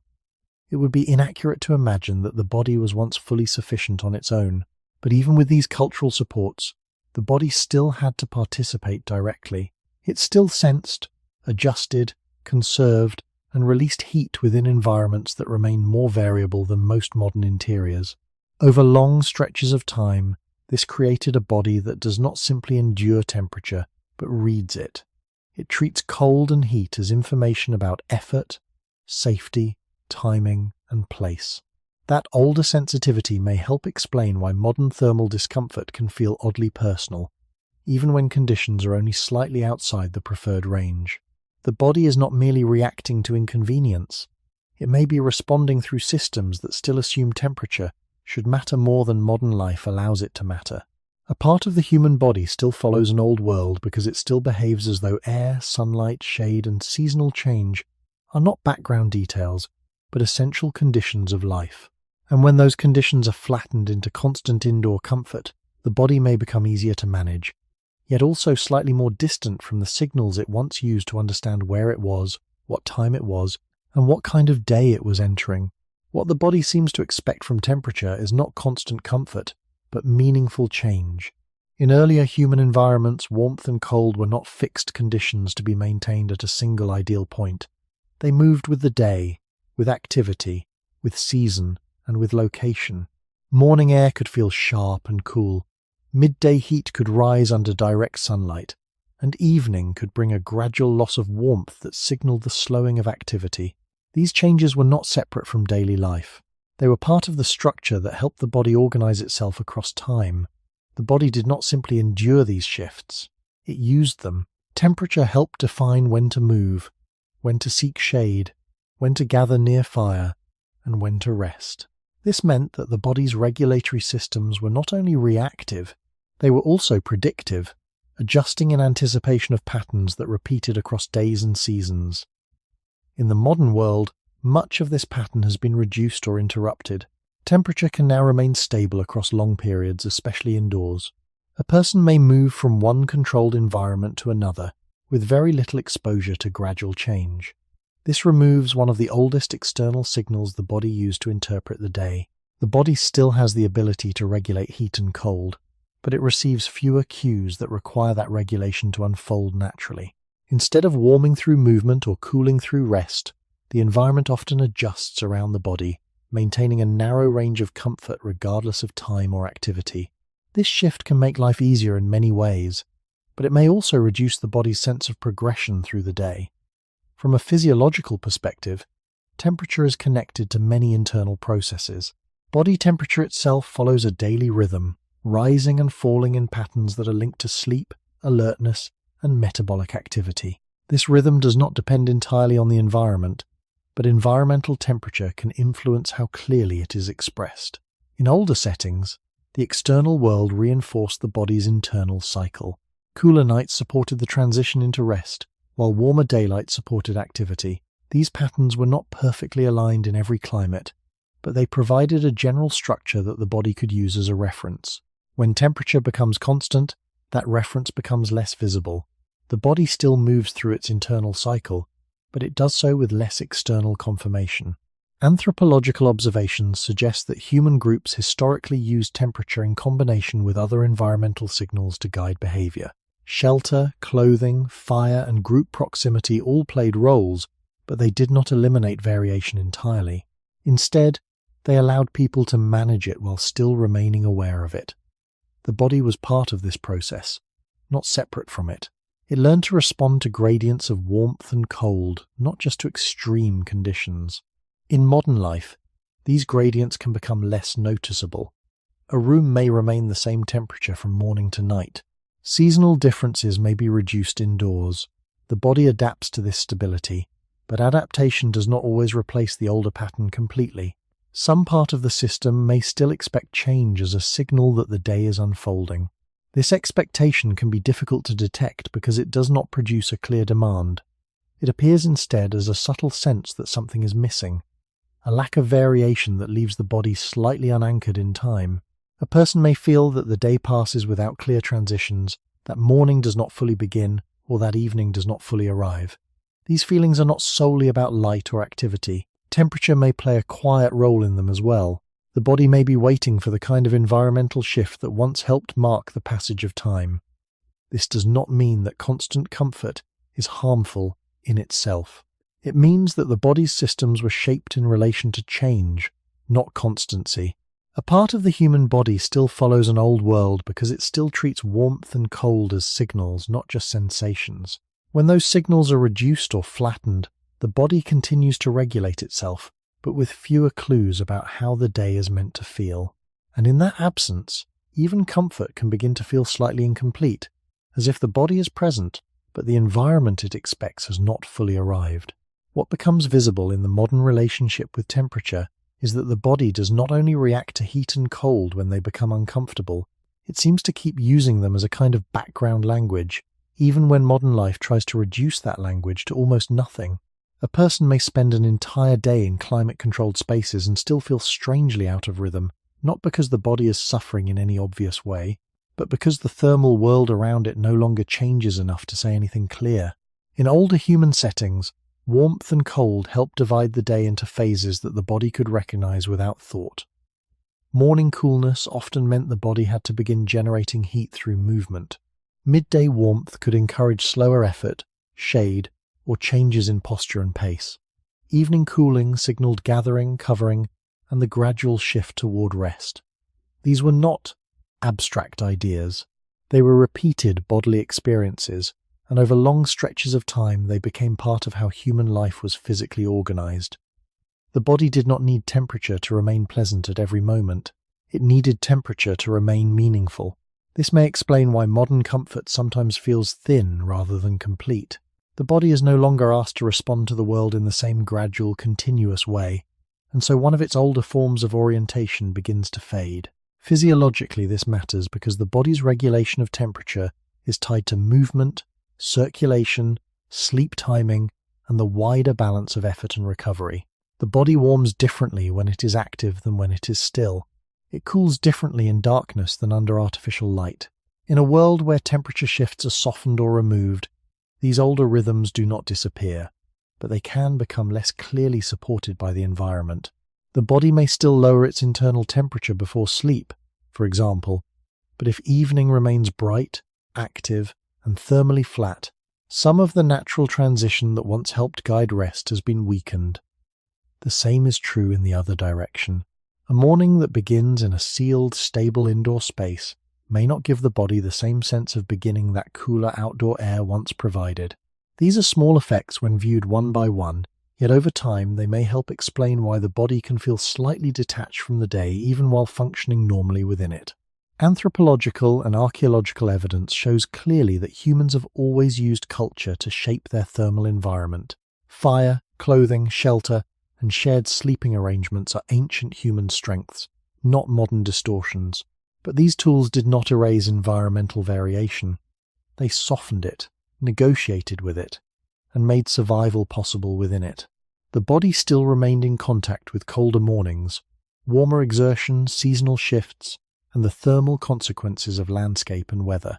That world required ongoing adjustment. Modern environments often aim for something different, the removal of adjustment itself. The result is not necessarily harm, but a quieter kind of loss.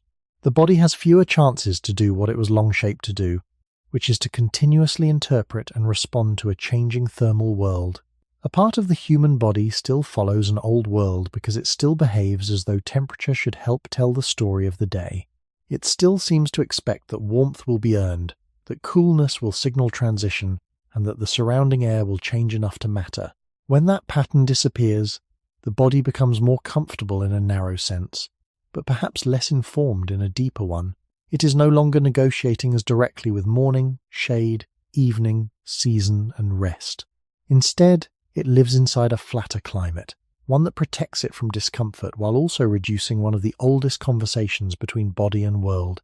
And if that conversation has not fully disappeared inside us, then the mystery is not just why we notice heat and cold so personally, but whether some part of the body is still waiting for temperature to mean time, effort, and place in the way it once always did. The human body does not end at the skin as clearly as modern life often suggests. It is easy to imagine the body as a sealed individual thing, separate from the outside world except for what it chooses to eat, drink, or touch. But biology shows a quieter and more complicated reality. The human body lives in constant relationship with vast communities of microorganisms, especially in the gut, on the skin, and along the surfaces that connect the body to the environment. These organisms are not simply invaders or contaminants. Many of them are part of the ordinary functioning of human life, involved in digestion, immune development, and the broader regulation of bodily systems. Modern science has made this especially visible through research on the microbiome, a term used to describe the communities of microorganisms that live in and on the body. The details of this field are still being studied, and it would be unwise to turn every modern discomfort into a microbiome story. But one broad point is well accepted. Human biology developed in contact with a microbial world far richer and more constant than the one many people experience now. For most of human history, the body was in regular contact with soil, animals, plant matter, smoke, unfiltered water, shared living spaces, and outdoor environments that carried an enormous diversity of microscopic life. This contact was not always beneficial. Many microbes cause disease, and infection has always been a serious part of human history. The old world was not hygienic in any modern sense, and it would be false to romanticize exposure as if all contact with the natural environment were automatically healthy. But alongside the real dangers of pathogens, there was also a broad and continuous relationship between human bodies and ordinary environmental microbes. That relationship may have played an important role in shaping how the immune system learns, calibrates, and distinguishes between threat and non-threat over the course of life. In modern environments, especially in industrialized societies, that microbial relationship has changed dramatically.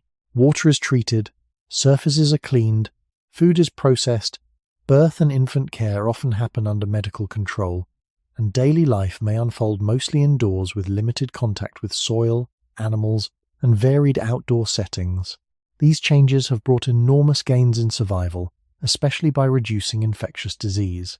It is important to say this clearly, because the goal is not to suggest that the past was healthier in some simple way. It was not.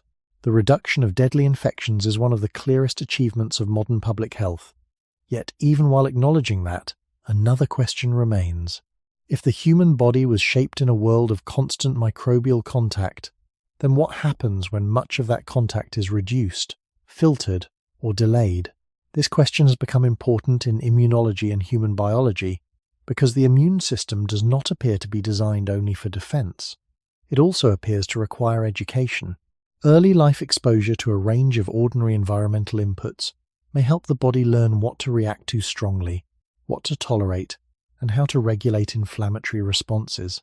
Scientists debate the details and continue to refine the theories, but the broader idea that human immune systems developed under conditions of greater microbial diversity is widely accepted. This helps explain why the modern body can seem to react strangely in environments that are safer from infection yet narrower in exposure. The body is not only missing danger, it may also be missing information. In older human settings, the body's contact with the surrounding world was direct and unavoidable. People handled natural materials, lived near animals, moved through landscapes, and shared microbes with family members and close groups in ways that were simply part of being alive. The immune system and the microbial communities of the body developed within that constant exchange. In the modern world, the exchange has not disappeared, but it has been reorganized. It is more controlled, more selective, and in some settings much thinner. A part of the human body may still expect a richer microbial conversation with the world, not because the past was cleaner or wiser, but because for a very long time the body did not develop in isolation. It developed in contact, and if that contact helped shape how the body understands safety, tolerance, and response, then the mystery is not only what microbes once surrounded us, but whether some part of the human body is still waiting for a wider living world to teach it how to belong. When the body grows up with fewer encounters from the outside world, the change is not always visible in a direct or immediate way. The absence of something is often harder to notice than its presence. In older human environments, contact with a wide range of microorganisms was part of daily life. This contact did not need to be sought out. It came through air, soil, water, animals, surfaces, and other people. The body did not simply defend against this constant exposure. It learned from it. The immune system, in particular, appears to develop through a process of calibration, adjusting its responses based on repeated encounters over time. This does not mean that all exposure is beneficial, or that more exposure is always better. Many microorganisms cause disease, and human history includes long periods of vulnerability to infection. But alongside those dangers, there was also a background level of ordinary exposure that helped shape how the body distinguishes between what requires a strong response and what does not. In modern environments, this background has changed. Clean water, controlled food systems, and improved sanitation have reduced the risk of many infectious diseases. These are important achievements. Yet at the same time, the range of everyday microbial encounters may be narrower in some settings, especially where life is largely indoors and contact with varied natural environments is limited. The body still develops its immune system, but it may do so with a different set of inputs. This raises a careful and often misunderstood idea. The immune system may not only be responding to threats, but also organizing itself based on what it repeatedly experiences. If those experiences are fewer or less diverse, the system may still function, but it may organize its responses differently. This idea has been explored in scientific discussions, sometimes referred to as the hygiene hypothesis or related concepts. These ideas continue to evolve, and they do not provide simple answers or direct prescriptions. It would be incorrect to conclude that less hygiene is better, or that modern sanitation should be reduced. The prevention of infectious disease remains a central and well-supported goal of public health. What these ideas suggest, more carefully, is that the human immune system developed in a context where it encountered a broader range of environmental signals than many modern environments provide. When that range changes, the system may still operate, but the balance of its responses may shift. Anthropological observations support the view that traditional and small-scale societies often maintain closer contact with natural surroundings. People may spend more time outdoors, interact more directly with soil and plants, and share living spaces with animals in ways that are less common in urban settings. These conditions do not eliminate disease, but they do create a different pattern of exposure. The body, in turn, develops within that pattern. In modern life, the pattern can be more controlled and more segmented. Time is divided between indoor spaces, surfaces are cleaned frequently, and contact with natural environments may be occasional rather than constant. The body adapts to this arrangement, but adaptation does not always recreate the same conditions under which the system was first shaped. This may help explain why some bodily responses feel difficult to interpret. The immune system may react strongly in situations that seem minor, or remain quiet when action might be expected. These variations do not point to a simple failure. They may reflect a system working with a different set of references. A part of the human body still follows an old world because it still expects a certain level of interaction with the living environment, an exchange that helped define what was familiar and what was foreign. When that exchange becomes more limited or more controlled, the body continues to respond, but it may do so without the same depth of context.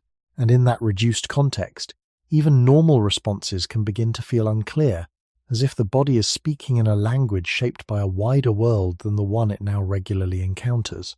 What may be hardest to understand in the modern relationship between the body and the microbial world is that safety and loss can exist together. A cleaner environment can reduce serious disease, and that matters enormously.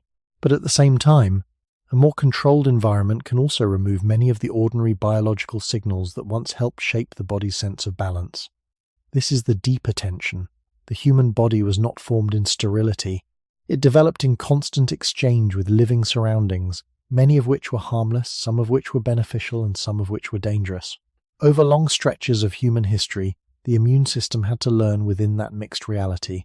It had to respond strongly when needed, remain tolerant when appropriate, and adjust itself over time through repeated contact with the world. Modern science does not support any simple fantasy that the body thrives best in uncontrolled exposure. Infectious disease has always been a major threat, and the gains of sanitation, antibiotics, vaccines, and safer water are among the clearest improvements in human survival. Yet none of this cancels another broad point that is increasingly accepted. The body's regulatory systems, including immune function and microbial communities in the gut and on the skin, were shaped in environments that offered far more biological contact than many people now experience. This means that the body may still be expecting a world that is alive around it in ways modern life often reduces. In earlier human settings, contact with soil, animals, plants, smoke, insects, unprocessed food, and shared communal spaces was not unusual. It was part of daily existence. Children especially would have encountered the world through touch, play, proximity, and repeated exposure to materials that carried countless microorganisms. These encounters did not guarantee health, but they formed part of the background in which the body learned what ordinary life felt like. In contrast, many modern environments are smoother, sealed, cleaned, filtered, and separated. Air is processed, surfaces are disinfected, food is packaged, and the number of daily microbial encounters may be narrower, especially in urban indoor life. The body is still in contact with microbes, of course, because no human life is truly sterile. But the pattern of contact has changed. It is often less diverse, less direct, and less connected to the wider landscape. This may help explain why the body can sometimes seem overly reactive, uncertain, or difficult to interpret in environments that are objectively safer from many infections. The point is not that the old world was healthier. The point is that the old world was more biologically dense, and the body may still carry assumptions formed there. The immune system appears to be not only a defense system, but also a system of recognition and regulation. It is shaped by encounter, repetition, and context. When those encounters become more limited, the body does not stop functioning, but it may begin organizing itself around a narrower experience of what life feels like. The same may be true of the microbiome. Research continues to develop, and caution is necessary because this field is complex and still changing. But it is already well supported that microbial communities in the body are influenced by diet, environment, early life exposure, and patterns of contact with other living things. These communities in turn are linked to digestion, metabolism, and aspects of immune regulation. That does not mean every discomfort comes from a disrupted microbiome. It means the body is more ecologically connected than modern habits often suggest.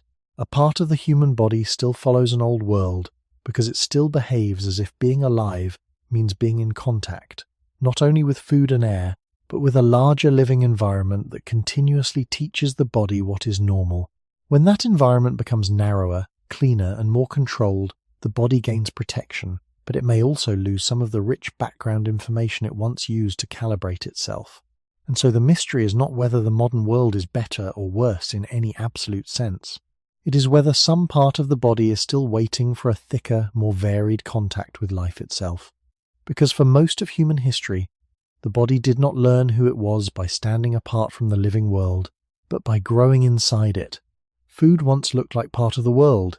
It carried the marks of season, labor, distance, weather, and decay. It had fibers, bitterness, irregularity, and limits. It came from plants that had to be recognized, dug, cracked, peeled, or cooked, and from animals that had to be found, tracked, processed, and shared. Even after the rise of agriculture, food still remained closely tied to landscape, climate, storage, and human effort. For most of human history, eating was not only about taking in energy, it was about meeting the physical world in forms that were often slow, textured, and incomplete. The body learned hunger, chewing, digestion, and satiety inside that older relationship. This matters because the body does not respond to food only through calories. It also responds to structure, pace, density, and expectation. In the modern world, much of that older structure has changed. Food can arrive stripped of the signs that once made it legible as part of a living environment. It can be softened, concentrated, sweetened, preserved, shaped, packaged, and made available in forms that require very little time to obtain or consume. This does not mean all modern food is harmful, nor that the past offered some perfect diet. Ancient diets varied enormously across climates and cultures, and many were shaped by scarcity, hard labor, and nutritional limits. But one broad truth remains widely accepted. For most of human existence, food was less separated from effort, less engineered for rapid intake, and more visibly connected to the natural materials from which it came. The body that evolved in that long setting still seems to expect food to arrive with friction. It may expect chewing to take time, fullness to unfold gradually, and eating to be limited by the physical form of what is consumed. Modern food often changes that sequence. Energy can now appear faster than the body's slower signals were shaped to interpret. Texture can be reduced, sweetness intensified, and variety made constant rather than seasonal. In such conditions, the body still uses old systems of appetite and digestion, but the world feeding those systems has become strange. Anthropological evidence from foraging and early farming societies shows that food was not merely chosen from endless options. It was constrained by ecology, knowledge, season, preservation, and social organization. Meals emerged from what could be gathered, hunted, grown, stored, or traded, and they often demanded preparation that kept the eater close to the process. Even where cooked starches or rich foods were important, eating was still embedded in a material chain that began outside the body and outside the market. In contrast, modern food systems often present finished products whose sensory signals are intense, but whose origins are distant or invisible. The body encounters flavor, softness, salt, fat, and sweetness in concentrated forms, without meeting the environmental reality that once surrounded those sensations. This may help explain why food can feel less like nourishment and more like stimulus, less like part of a day's rhythm and more like an interruption, a pull, or a repeated invitation. The body is not confused because it has become weak. It may be confused because it is still reading food through expectations formed in an older nutritional world. Digestion itself reflects this older timing. The body does not simply absorb fuel. It coordinates chewing, saliva, stomach signaling, gut movement, hormonal responses, and the gradual recognition of satiety. These processes appear to work best when food arrives as something the body can read step by step. When food becomes too fast, too soft, too dense, or too detached from effort and time, those steps may lose some of their older clarity. The body continues to respond, but the response may no longer feel as stable or complete. A person may eat and still feel unsatisfied, not always because more energy is needed, but because the older sequence of eating has been altered. In this sense, modern food does not only feed the body differently, it presents the body with forms of nourishment that no longer look, feel, or behave like the kinds of food around which human biology was largely shaped. And that leaves a quiet question beneath the ordinary act of eating. If the body still expects food to resemble the living world more closely than it often does now, then what exactly does it think food is when so much of what surrounds us no longer looks alive at all? What changes most quietly in the modern food world is not only what people eat, but how the body is asked to recognize that something is food at all. In older environments, food usually arrived with clear physical signals. It looked like a plant, a root, a fruit, a seed, a piece of flesh, a grain, or something made from these through visible preparation. Even when cooking transformed raw ingredients, the connection between food and its source often remained easier to see. Texture, smell, resistance, and the time required to prepare or consume it all gave the body a richer sequence of information. Eating began before swallowing. It began with searching, handling, cutting, cooking, sharing, smelling, and chewing. These stages were not decorative. They formed part of the body's encounter with nourishment. Modern food often shortens this sequence. It can arrive already softened, sweetened, flavored, preserved, and made easy to consume in large amounts with very little effort. The body still uses ancient digestive and appetite systems, but the signals it receives have become more concentrated and less familiar in structure. This matters because the body does not react to food only after it enters the stomach. Research in nutrition and physiology supports that appetite, digestion, and satiety begin with sensory anticipation. Smell, taste, texture, and the pace of eating help shape how the body prepares for what is coming. In an older food environment, these cues were linked to foods that were often bulkier, slower to eat, and more variable in composition. In the present, the cues can be intensified while the physical work of eating is reduced. Sweetness can be stronger, salt more concentrated, fat more immediately available, and texture smoother than what most human diets would have regularly provided across long evolutionary time. The body still responds with interest because these signals once indicated valuable energy, but the forms carrying those signals are no longer the same. This creates a quiet mismatch between what the body is drawn toward and what the broader nutritional context of that attraction used to be. Anthropological evidence shows that traditional diets across the world were highly diverse, so it would be inaccurate to imagine one single ancestral menu. Some groups relied more on roots and tubers, others on grains, others on animal foods, and many combined a wide range of sources depending on season and place. But across this diversity, one broad pattern remains. Food was embedded in ecological limits. It could not be endlessly reformulated to maximize softness, sweetness, convenience, and shelf life all at once. The body encountered energy inside foods that still carried the physical constraints of nature and labor. In modern settings, many foods are designed to reduce those constraints.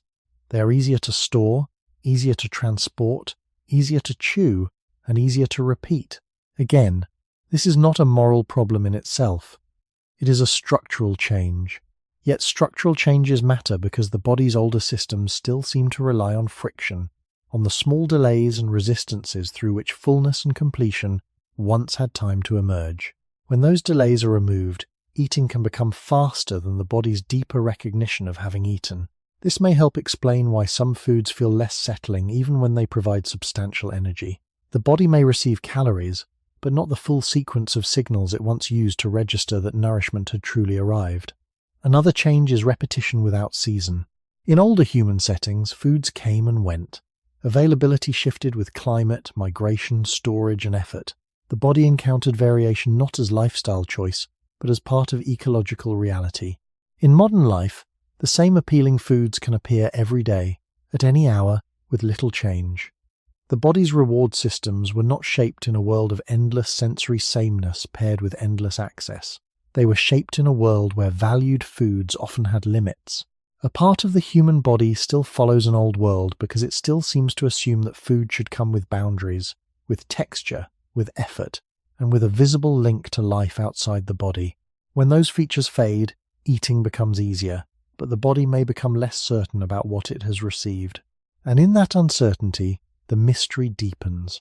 Perhaps the body is not only hungry for energy, but still waiting for food to arrive in a form it was shaped to understand. What may be most unsettling about modern food is that the body can receive enough and still feel as if something has not fully happened. This does not always mean hunger remains in the simple sense. Sometimes the stomach is full, energy has clearly entered the body, and yet the deeper feeling of being fed seems incomplete or strangely brief. In older human settings, eating was rarely detached from the wider shape of the day. Food came through timing, effort, preparation, and limits. Even when meals were satisfying, they were part of a longer sequence that began outside the body, in the landscape, in work, in waiting, and in the visible transformation of raw materials into something edible. That sequence gave nourishment a kind of structure. It allowed the body to move toward eating through anticipation, action, smell, touch, chewing, swallowing, and only then the slower internal processes of digestion and satiety. Modern food often compresses this entire progression. It can be obtained almost instantly, consumed rapidly, and repeated without meaningful interruption. The body still uses the same older systems to interpret what is happening, but the experience arrives in a form that no longer resembles the conditions under which those systems were shaped. This may be one reason food can feel both intensely appealing and curiously unsatisfying at the same time. The body responds strongly to taste, energy density, and immediate reward because these signals once helped guide survival in a world where valuable food was limited and effortful to obtain. But in the modern environment, those same signals can appear in concentrated forms again and again, without the boundaries that once surrounded them. The result is not that the body has become irrational. It is that the body is still reading powerful cues through an older nutritional logic. From a physiological perspective, satiety is not one single event. It unfolds through layers of response: the physical volume of food, the pace of eating, hormonal feedback from the gut, the rise of nutrients in the bloodstream, and the brain's interpretation of what has been consumed. These processes take time, and they seem to work within a rhythm rather than at the speed of immediate desire.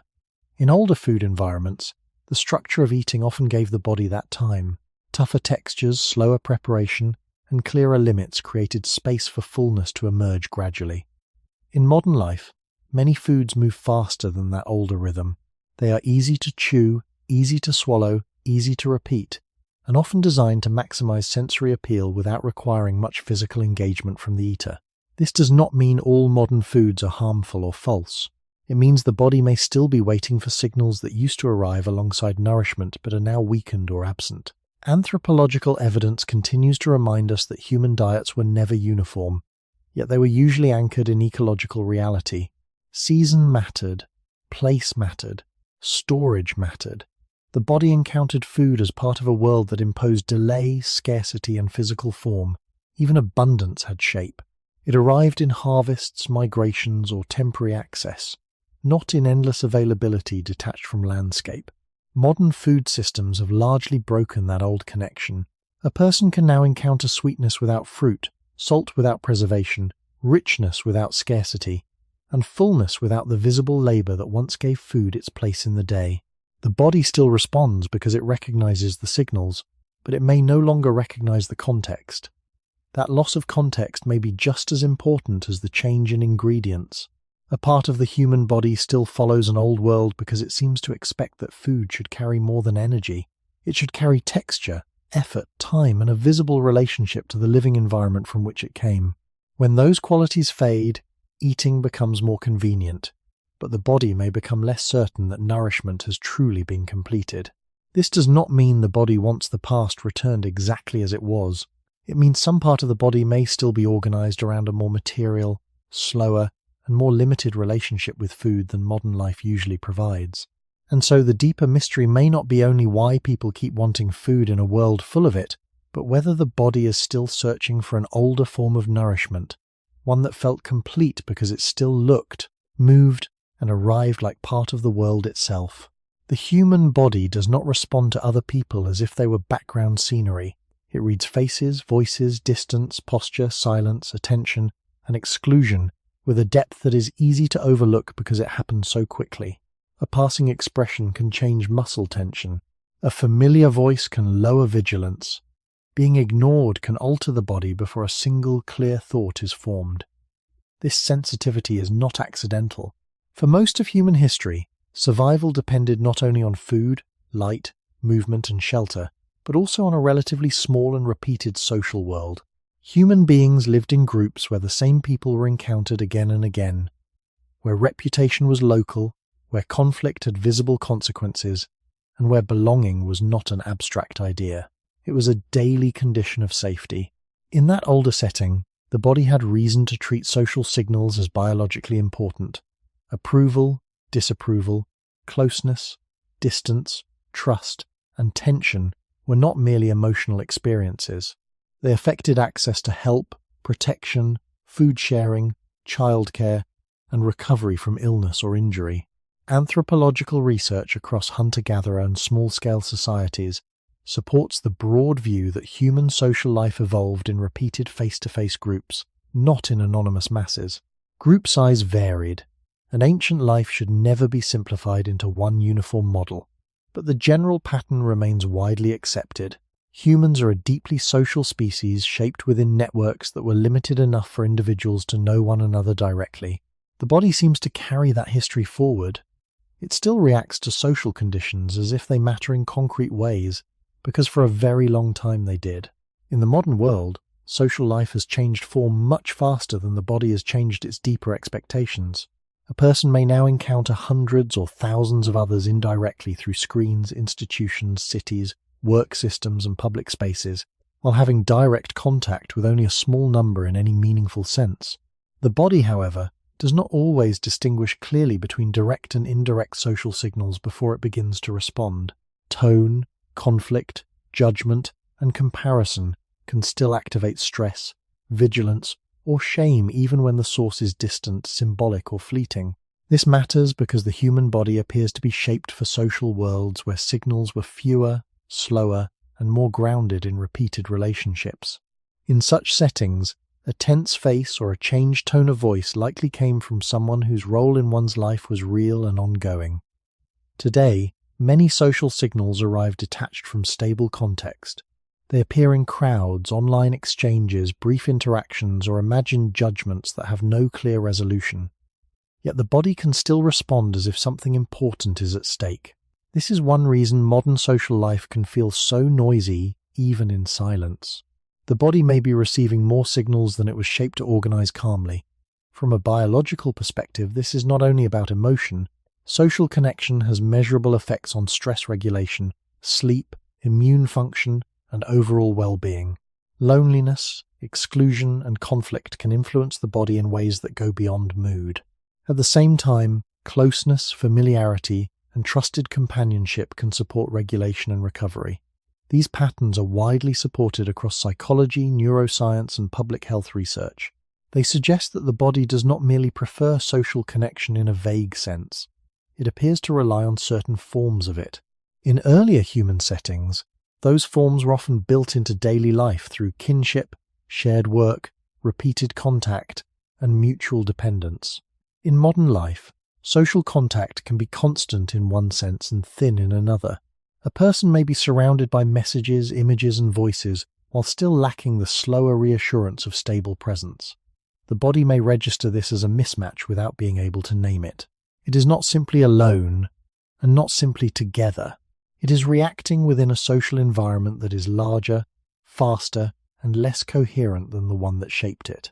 A part of the human body still follows an old world because it still seems to expect that the people around it will be few enough to matter clearly, close enough to be known directly, and stable enough to create a lasting sense of place. When that older pattern dissolves into noise, scale, and constant partial contact, the body does not stop listening. It listens harder, often without relief. And so the quiet mystery beneath modern social life may not be only why people feel overwhelmed or unseen, but whether some part of the body is still searching for the kind of human closeness that once made the world feel smaller, safer, and easier to understand. What the body seems to find difficult in modern social life is not simply the number of people, but the loss of clear social boundaries.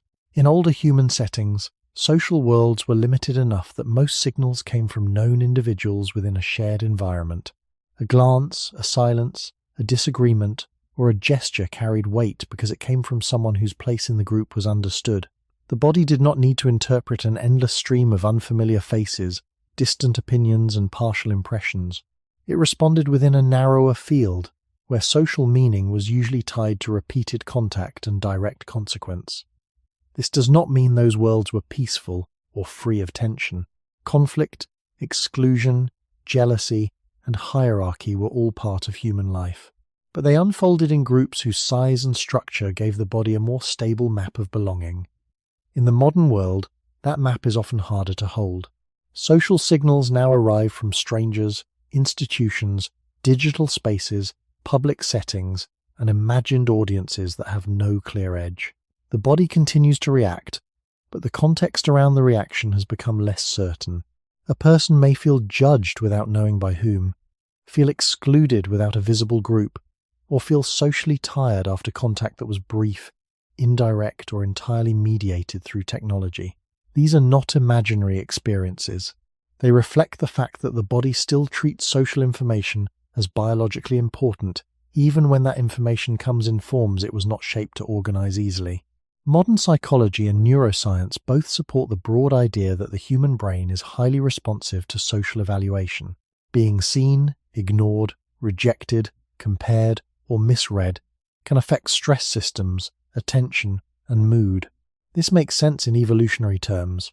For much of human history, social standing and group inclusion were not minor concerns. They could influence access to protection, food sharing, mating, child support, and survival during illness or injury. The body had reason to monitor social signals closely, but it likely did so in environments where those signals emerged from a smaller and more legible network. In modern life, The number of possible social signals has expanded far beyond that older scale. One person may be exposed to more faces, voices, and judgments in a short period than earlier humans would have encountered in much longer stretches of time. Even when these signals do not carry real material consequences, the body may still register them as meaningful because it is following older rules about attention and belonging. This is where the mismatch becomes especially quiet. The body is not necessarily distressed because social life is richer or more complex. It may be distressed because social meaning has become detached from proximity and repetition. A critical tone may come from someone who has no lasting role in one's life. Approval may come from distant strangers rather than trusted companions. Comparison may happen constantly, without any direct relationship at all. The body keeps scanning, but the signals no longer resolve into a stable sense of where one stands. Anthropological studies of small-scale societies suggest that repeated face-to-face interaction creates forms of social regulation that are different from those of large anonymous systems. People know who is present, who is absent, who is reliable, and how conflict fits into shared history. In contrast, modern social environments often require the body to remain alert in settings where relationships are thin, temporary, or hard to interpret. Crowds, public transport, workplaces, online spaces, and institutional systems all create contact without true familiarity. The body may experience these settings as socially dense but not socially reassuring. This helps explain why being around many people does not always feel like belonging, and why digital connection does not always quiet the deeper need for human presence. A part of the human body still follows an old world because it still seems to expect that social life should be small enough to read, stable enough to trust, and slow enough for meaning to settle. When those conditions disappear, the body does not stop listening for social cues. It becomes more exposed to them, often without the older forms of resolution that once came from shared place, repeated contact, and visible relationships. And in that exposure, the social world can begin to feel both crowded and strangely empty at the same time, as if the body is hearing more human signals than ever before, while still waiting for the kind of closeness it was originally shaped to understand. What may matter most in the end is that the body does not seem to count social life by how many people are present, but by whether presence feels real, repeated, and dependable. A person can move through a crowded city, answer messages all day, hear voices, see faces, and remain connected to an endless stream of information, yet still feel that something socially important has not happened. This feeling is easy to misunderstand because modern life often treats connection as quantity. More contact, more access, more visibility, more communication. But the body may be asking a different question, not how many signals arrived, but whether those signals formed a stable human pattern it could settle into. In older human settings, social life was not endless, but it was often continuous in another sense. The same people appeared again and again across work, rest, conflict, care, food, and sleep. Familiarity was built through repetition, not through exposure to endless impressions. The body likely learned safety through this repetition. A known face did not need to be interpreted from the beginning each time. A familiar voice carried memory. A shared place gave context to social signals, making them easier to understand and less costly to process. This does not mean ancient social life was easy. Closed groups also brought tension, obligation, rivalry, and conflict. But those pressures were usually embedded in relationships the body could map over time. In the modern world, that mapping becomes much harder. The body may encounter more people, but know fewer deeply. It may receive more signals, but with less continuity. A message arrives without tone. A face appears without history. A crowd surrounds the body without offering recognition. Social life becomes dense in stimulus, yet thin in grounding. This helps explain why modern social experience can be both exhausting and unsatisfying at once. The body keeps processing human input, but much of that input may not provide the older reassurance it still seems to expect. From a biological perspective, this matters because social regulation is not a luxury added on top of survival. It appears woven into the body's basic systems. Trusted companionship can help lower vigilance. Familiar routine with others can support emotional stability. Repeated social safety may influence sleep, stress responses, and the body's sense of recovery. These patterns are widely supported in research across health and behavioral science, even if the precise mechanisms remain complex. The broader point is clear enough. The body does not merely enjoy meaningful social connection, it seems to organize itself around it. In older environments, that organization may have come more naturally because people were embedded in smaller and more stable social worlds. In modern life, many of the outward signs of connection remain, but the inward structure may be weaker. People can be available without being present, visible without being known, and surrounded without being held inside any dependable human circle. The body may register this as a quiet mismatch. It hears voices but not always belonging. It sees people but not always recognition. It stays socially alert but not always socially settled. This is where the title reveals something deeper. A part of the human body still follows an old world because it still appears to expect that human contact should come with continuity, mutual awareness, and a clear sense of place within a group. When those conditions become rare, the body does not stop seeking them. It may continue listening beneath all the noise for slower forms of reassurance, repeated presence, known faces, shared time, the calm of not having to explain oneself from the beginning. Modern life can offer many advantages the past never could, but it can also surround the body with social signals that do not fully answer the older questions built into it. Who is near me? Who knows me? Who will still be here tomorrow? And if the body was shaped for a world where those answers were usually closer, smaller, and more visible than they are now, then perhaps the deepest social discomfort of modern life is not simply loneliness or overload, but the quiet feeling that the body is still waiting for a human world it can actually recognize. The body does not experience time in the same way that modern life measures it. Clocks divide the day into equal units, calendars separate weeks and months with clean boundaries, and schedules ask the body to move according to fixed demands that can remain the same in winter and summer, in darkness and in light. But the human body was not formed inside this abstract system. For most of human history, time was not mainly known through numbers. It was felt through changes in light, temperature, hunger, movement, fatigue, season, and the behavior of other people. Morning was not a point on a clock. It was a gradual return of visibility, warmth, and activity. Evening was not simply an hour. It was a sequence of dimming light, falling temperature, slowed movement, and the quiet reorganization of the group around rest. In that older world, the body did not need to calculate time because the environment carried time directly into the senses. This matters because many of the body's systems still seem to expect time in that older form. Circadian rhythms are the clearest example, but they are not the only one. Hunger rises and falls across the day. Alertness changes with light and prior activity. Body temperature shifts in predictable patterns. Hormones, digestion, sleep pressure, and even social readiness appear to follow cycles that are influenced by the timing of the outside world. These systems do not read numbers, they read conditions. Modern life often weakens those conditions while preserving the schedule built on top of them. A person may wake to an alarm before dawn in one season and at full daylight in another, yet the external demand is the same. Meals may occur by habit rather than by activity or environmental rhythm. Work may continue under identical indoor lighting whether the day outside is long or short. The body continues to move through its internal cycles, but the environmental signs that once helped anchor those cycles have become less distinct. This creates a quieter mismatch than simple sleep loss or stress. It creates a condition in which the body may no longer feel fully carried by time itself. Anthropological and historical evidence suggests that before mechanical timekeeping became dominant, human life was much more deeply organized by natural transitions.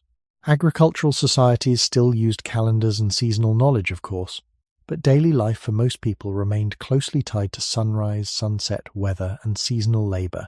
Earlier foraging societies were even more directly linked to environmental timing because food, movement, and shelter all depended on reading the landscape and its changes. This does not mean that ancient people lived in some perfect harmony with time. Hardship, uncertainty, and disruption were always present. But it does mean that time was not mainly imposed from outside human biology. It arrived through the world itself, and the body developed within that arrival. In the present, time has become more precise and more detached at once. It is measured more accurately than ever, yet often felt less clearly by the body. A person can know the exact hour while feeling no real transition in the surrounding environment. Morning can begin under electric light.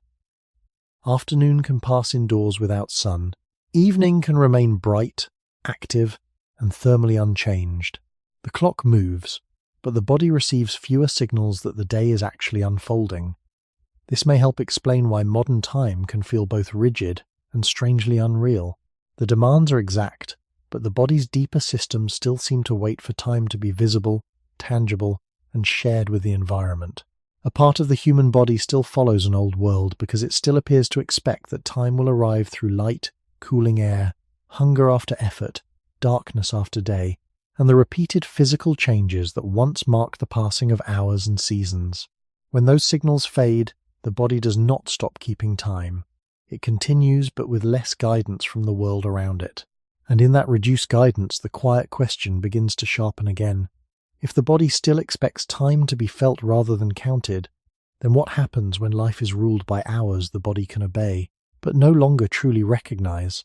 When time is no longer carried clearly by the environment, the body does not stop tracking it, but it begins to rely more heavily on internal signals that were never meant to operate alone. In older human settings, internal rhythms and external cues work together.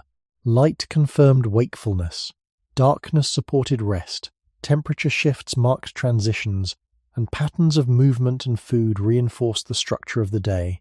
The body did not have to choose which signal to follow, because they were aligned often enough to create a stable sense of timing. In the modern world, that alignment becomes less certain. The clock may demand activity when the body still registers night.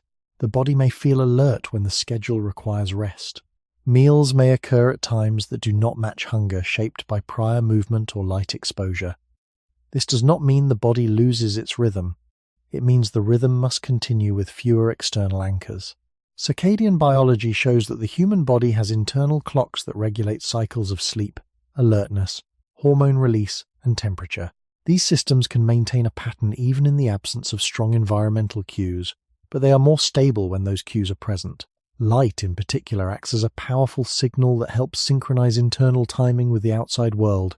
When light exposure becomes inconsistent, delayed, or misaligned with daily schedules, the body's internal sense of time can begin to drift slightly relative to the demands placed upon it. This drift is not always dramatic.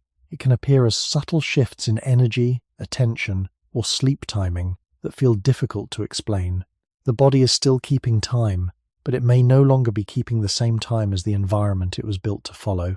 Anthropological evidence suggests that before modern timekeeping, daily life allowed more flexibility in response to these internal signals. People could adjust activity based on daylight, weather, and physical state in ways that are often less available now. Work began when it could be seen. Rest followed when the environment and the body both allowed it. Seasonal changes were more directly reflected in behavior, with longer days in some parts of the year and shorter ones in others shaping patterns of activity and rest. This did not eliminate pressure or hardship, but it created a closer match between the body's internal rhythms and the structure of daily life. In contrast, modern systems often require consistency across conditions that were once variable. A person may be expected to wake at the same hour throughout the year, to maintain similar levels of activity regardless of season, and to respond to fixed schedules that do not shift with light or temperature. The body adapts to this as much as it can, but adaptation does not erase the older expectation that time should feel different across the day and across the year. This may be one reason modern time can feel compressed or blurred. Days can pass without clear markers of beginning, middle, and end beyond the clock itself. The body may sense that something is missing, not because time has disappeared, but because it is no longer arriving through the kinds of changes the body was shaped to interpret. This loss of environmental timing can also affect how the body anticipates events. Hunger may appear at habitual hours rather than in response to activity. Fatigue may rise independently of daylight. Alertness may persist into the night when light and stimulation continue. These patterns do not mean the body is malfunctioning. They suggest that the body is still following its internal logic while the external world no longer provides the same structure that once kept that logic aligned. A part of the human body still follows an old world because it still expects time to be reinforced by repeated changes in the environment, not only by numbers on a clock. When those changes become less visible, the body continues to move through its cycles, but with less certainty about how those cycles fit into the day it is living. And in that uncertainty, even simple questions of timing, when to wake, when to eat, when to rest, can begin to feel less like natural decisions and more like instructions the body follows without fully understanding why. What begins to fade most quietly in this new relationship with time is not only the body's ability to predict the day, but its sense of arriving within it. In older environments, time was not something that had to be managed as a separate task. It unfolded through visible and physical changes that the body could follow without effort. Morning did not require a decision to begin. It began because the world changed in ways that were difficult to ignore. Light increased, temperature shifted, sounds of movement returned, and the body responded by becoming alert in coordination with these changes. Evening, in turn, was not something to schedule. It emerged as the world dimmed, cooled, and slowed, guiding the body toward rest without needing a precise command. In that setting, time was not only measured, it was experienced as a sequence of transitions that carried the body forward. In the modern world, many of these transitions have been reduced or replaced. The day can begin in darkness under artificial light, continue in a stable indoor environment, and extend into the night without a clear signal that it has ended. The body still moves through its internal cycles, but the external world no longer confirms those cycles in the same gradual and consistent way. This can create a subtle disconnection between the passage of time and the feeling of time. A person may move through a full day of activity and still feel as if the day has not fully taken shape, as if something in the sequence of beginning, unfolding, and ending has been flattened. This does not always appear as confusion. It can feel like a quiet compression, where hours pass without leaving a clear trace in the body. Anthropological perspectives suggest that in many traditional settings, daily life was structured by repeated physical and environmental changes that helped mark the flow of time. Work, rest, eating, and social interaction were often linked to conditions that shifted naturally across the day and across seasons. These shifts provided the body with a sense of progression. Even when life was difficult, the structure of the day was carried by the environment in ways that required less conscious organization. In contrast, modern time often requires active management. The body is asked to follow schedules that remain fixed, even as the surrounding conditions change. This can lead to a situation where time is known intellectually, but felt less deeply. The body may comply with the schedule while still searching for the environmental cues that once gave that schedule meaning. This search may appear in small ways. A person may feel that mornings are abrupt rather than gradual, that afternoons blur together, or that evenings do not fully close the day. These are not dramatic failures of timekeeping. They are subtle indications that the body may still be expecting time to be something it can sense, not only something it can read. From a biological perspective, this matters because the body's regulatory systems are organized around anticipation as well as response. They prepare for what is likely to come based on patterns that have been repeated over long periods. When those patterns become less visible, anticipation becomes less certain. The body may still follow its internal rhythms, but it does so without the same external reinforcement. This can make daily life feel slightly unanchored, even when it is highly structured. A part of the human body still follows an old world because it still seems to expect that time will be carried by light, temperature, movement, and the shared pace of human activity. When those carriers of time are weakened, the body does not stop moving through the day, but it may no longer feel fully guided by it. And in that quiet absence, the question returns in a softer form. If time no longer arrives through the world in the way the body once learned to recognize, then what is the body actually following as it moves from one hour to the next?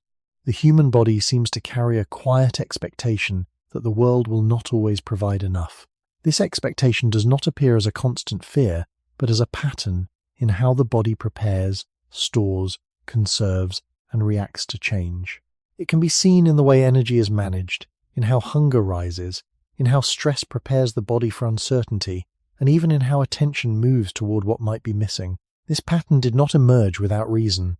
For most of human history, the environment did not guarantee stability. Food availability could change with season, weather, and movement. Shelter could be lost or rebuilt. Illness or injury could reduce a person's ability to contribute to the group. In such conditions, the body was shaped not only to respond to what was present, but also to anticipate what might not be.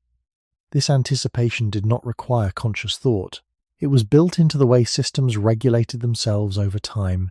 The body learned to store energy when it could, to remain alert to potential changes, and to adjust its internal state in preparation for possible scarcity. This is not a sign of weakness or excess. It is a reflection of a long history in which uncertainty was a constant part of life. In the modern world, many people live in environments where certain forms of stability are much greater than before. Food can be stored, purchased, and accessed with far less dependence on immediate environmental conditions. Shelter is often more secure. Daily life can follow predictable schedules supported by systems that reduce direct exposure to natural variability. These changes have brought clear benefits, including longer life expectancy and reduced vulnerability to many forms of sudden loss. Yet the body that lives within this stability still carries systems shaped in a more uncertain world. It continues to regulate as if conditions might change in ways that require preparation. This can create a quiet tension between the environment that is present and the expectations that remain inside the body. For example, the body's tendency to store energy may have been highly adaptive in environments where food was not consistently available. In a modern context where energy can be abundant, that same tendency may still operate, even when the original pressures are reduced. This does not mean the body is making an error. It means the body is still following a strategy that was effective over very long periods of time. The same can be seen in attention and vigilance. The body may remain sensitive to signs of uncertainty, even when those signs are abstract or unlikely to lead to immediate change. This sensitivity may once have helped detect shifts in the environment that required quick response. In the present, it can appear as a readiness that does not fully settle, even in conditions of relative safety. Anthropological and evolutionary perspectives support the idea that human life has long involved managing variability rather than eliminating it. People adapted through flexibility, cooperation, and the ability to respond to changing conditions. The body reflects this history. It is not built for a world of perfect stability, because such a world did not exist during most of its development. Instead, it is built to function within a range of possibilities, preparing for both presence and absence, both gain and loss. When modern life reduces variability, the body does not automatically redefine its expectations. It continues to operate within a broader range than the environment may require. This can make certain experiences feel out of proportion to the present situation, not because they are irrational, but because they are rooted in a longer pattern of adaptation. A part of the human body still follows an old world because it still behaves as though uncertainty is normal, not exceptional. It continues to prepare, to store, to remain alert, to change, even when the surrounding environment appears stable. And in that preparation, there is a quiet question that does not resolve easily. If the body was shaped to expect that something might be missing, then how does it adjust to a world where many things are always present, yet the feeling of uncertainty has not fully disappeared? One of the quieter consequences of living in a more stable world is that the body may continue preparing for disruption even when disruption does not arrive in the same old form. In earlier human environments, uncertainty was not an occasional interruption. It was part of the structure of life itself. Weather changed plans, food availability rose and fell, movement across the landscape could open one possibility and close another. Injury, illness, conflict, or the simple failure of a hunt or harvest could alter the balance of a household or a group very quickly. This did not mean human life was constant panic. People adapted through skill, memory, cooperation, and routines that made uncertainty more manageable. But the uncertainty remained real enough that the body's systems were shaped around it. Energy was valuable because future access could not be guaranteed. Social bonds mattered because support might suddenly become necessary. Vigilance helped because conditions could shift without warning. In that setting, preparation was not excessive. It was part of how the body stayed aligned with the world. Modern life changes the pattern, but not always the deeper expectation. For many people, basic conditions are more predictable than they were for most humans in the past. Food is often available without waiting for season or opportunity. Shelter is more durable. Daily routines can remain steady across long stretches of time, yet the body may still behave as though stability is provisional, as though what is present now may need to be protected against what is absent later. This can be seen in how people often feel drawn to secure more than they immediately need, whether that means food, time, reassurance, savings, or signs of control. These tendencies are shaped by culture, personal history, and economics as well as biology, so no single explanation is enough. But beneath those layers, the body still seems organized around the logic that preparation matters because conditions can change. Evolutionary biology supports this broader idea. Traits and regulatory systems that helped humans survive were not selected for perfect comfort in a stable environment. They were shaped by repeated exposure to variable conditions, where flexibility and readiness often mattered more than efficiency under ideal circumstances. This is one reason the body can seem to over-prepare from a modern point of view. It stores energy even when future scarcity is not immediate. It reacts to uncertainty even when the threat is abstract. It can remain sensitive to loss long after material safety has improved. These responses are not random. They reflect the older fact that, for most of human history, being slightly prepared for trouble was often safer than assuming the world would remain generous. Anthropological evidence also shows that traditional societies often managed uncertainty not by eliminating it, but by building ways of living within it. Food sharing, social reciprocity, mobility, and environmental knowledge all helped groups respond to changing conditions. The body existed inside these cultural strategies, learning not only from nature but from the social systems that buffered nature's unpredictability. In modern life, many buffering systems are technological or institutional instead of communal or ecological. They can be highly effective, yet they may also feel distant from the body's older expectations. A stored meal in a refrigerator is not read by the body in quite the same way as repeated signs of abundance in the landscape, or the visible presence of a dependable group. Material security may exist, but the body may still search for older signals of continuity and backup. This helps explain why security can remain incomplete even when stability is objectively greater than before. A part of the human body still follows an old world because it still seems to assume that stability is temporary and that wise systems prepare before absence appears. That assumption once helped humans survive in landscapes where enough could become not enough very quickly. In the modern world, the same assumption can remain active even when the environment is more controlled, more stored, and more planned. The body is not simply living in the present. It is still carrying an older agreement with uncertainty, one that says abundance should not be trusted too completely, safety should not be assumed too deeply, and preparation is never entirely finished. And if that agreement still lives quietly inside the body, then perhaps the deeper question is not why people often prepare for what has not happened, but whether some part of the body still feels most natural when the future remains slightly unsure. What may be most difficult for the modern body is not uncertainty itself, but the strange combination of stability on the surface and uncertainty underneath. In older human environments, the body faced real variability, but that variability was often visible. A season changed, a landscape grew dry, a journey became longer, food became harder to find. The body and the group could respond to these changes because they were part of the physical world. The uncertainty was real, but it often had shape. It could be sensed through weather, movement, absence, delay, and the visible condition of the surrounding environment.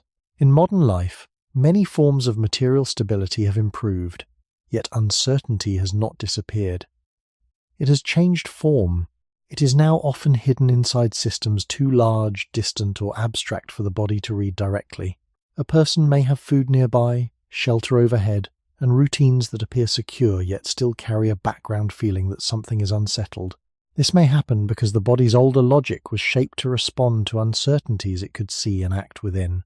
When uncertainty becomes invisible, delayed, or symbolic, the body may still prepare for it, but without the same clarity about what exactly is changing. This creates a quieter mismatch than simple fear. The body remains slightly ready without a clear object for its readiness.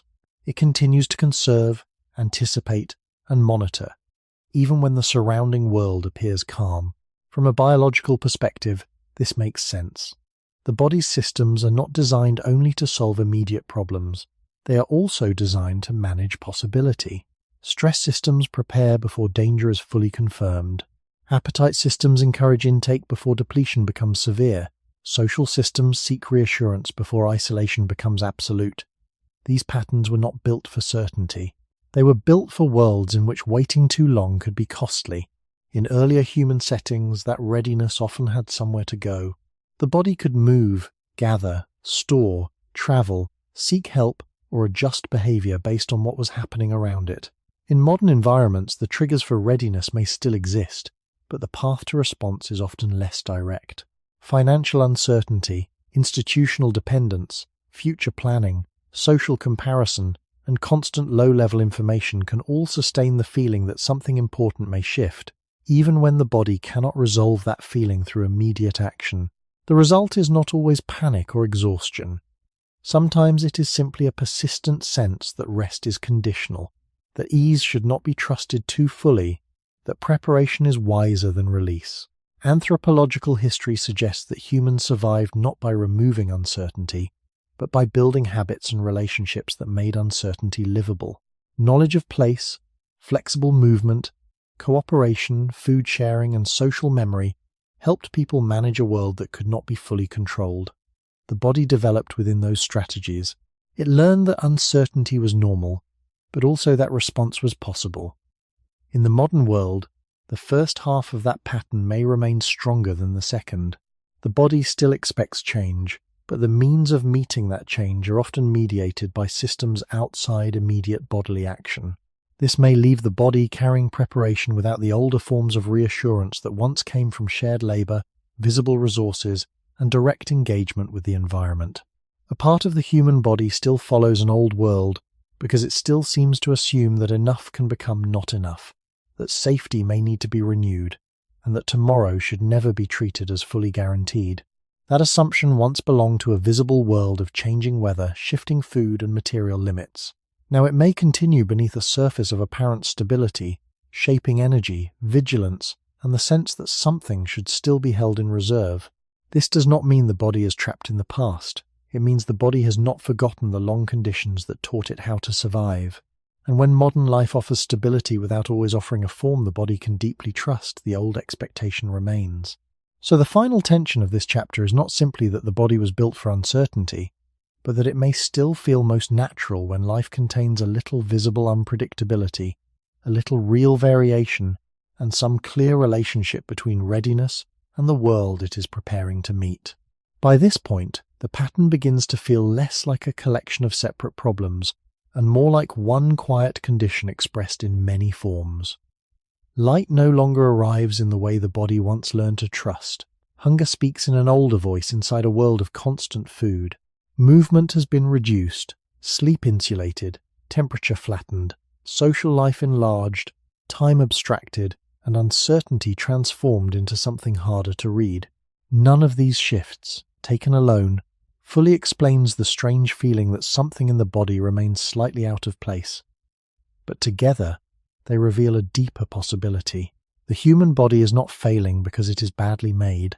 It is often struggling because it still carries patterns that were shaped for a world whose basic signals no longer reach it clearly. This is the central meaning of saying that a part of the human body still follows an old world. The phrase does not point to one organ, one hormone, or one hidden mechanism. It points to a broader truth about how bodies are formed. Human biology did not emerge in isolation from environment, culture, rhythm, season, or group life. It was shaped within long relationships to all of these. When those relationships change faster than the body can be reorganized from the ground up, the result is not necessarily disease or visible breakdown. Often it is something subtler, a body that continues to function, yet continues to expect conditions that are no longer present in the same form. This does not make the body wrong. It makes the body historical. It carries time inside itself. Anthropological and biological evidence both support this broader perspective. Human beings adapted not only through genes, but also through culture, habit, cooperation, and the ability to modify surroundings. That is one reason humans survived across so many climates and landscapes. But even culture has limits in how quickly it can reshape the deeper timing and expectations of the body. Technology can change daily life within decades. Cities can alter social and sensory experience within generations. Food systems, light environments, work patterns, and sleep conditions can be transformed in very short periods compared with evolutionary time. The body responds as best it can, but the older calibrations remain underneath. This is why so many modern experiences feel normal and misaligned at the same time. They are common enough to be treated as ordinary, yet persistent enough to suggest that the body has not fully settled into them. It is important here not to turn the old world into a fantasy. Prehistoric and pre-modern life was not gentler, purer, or more natural in any simple sense. It included hardship, disease, injury, uncertainty, and loss. The point is not that the body wants suffering, or that modern life has only made things worse.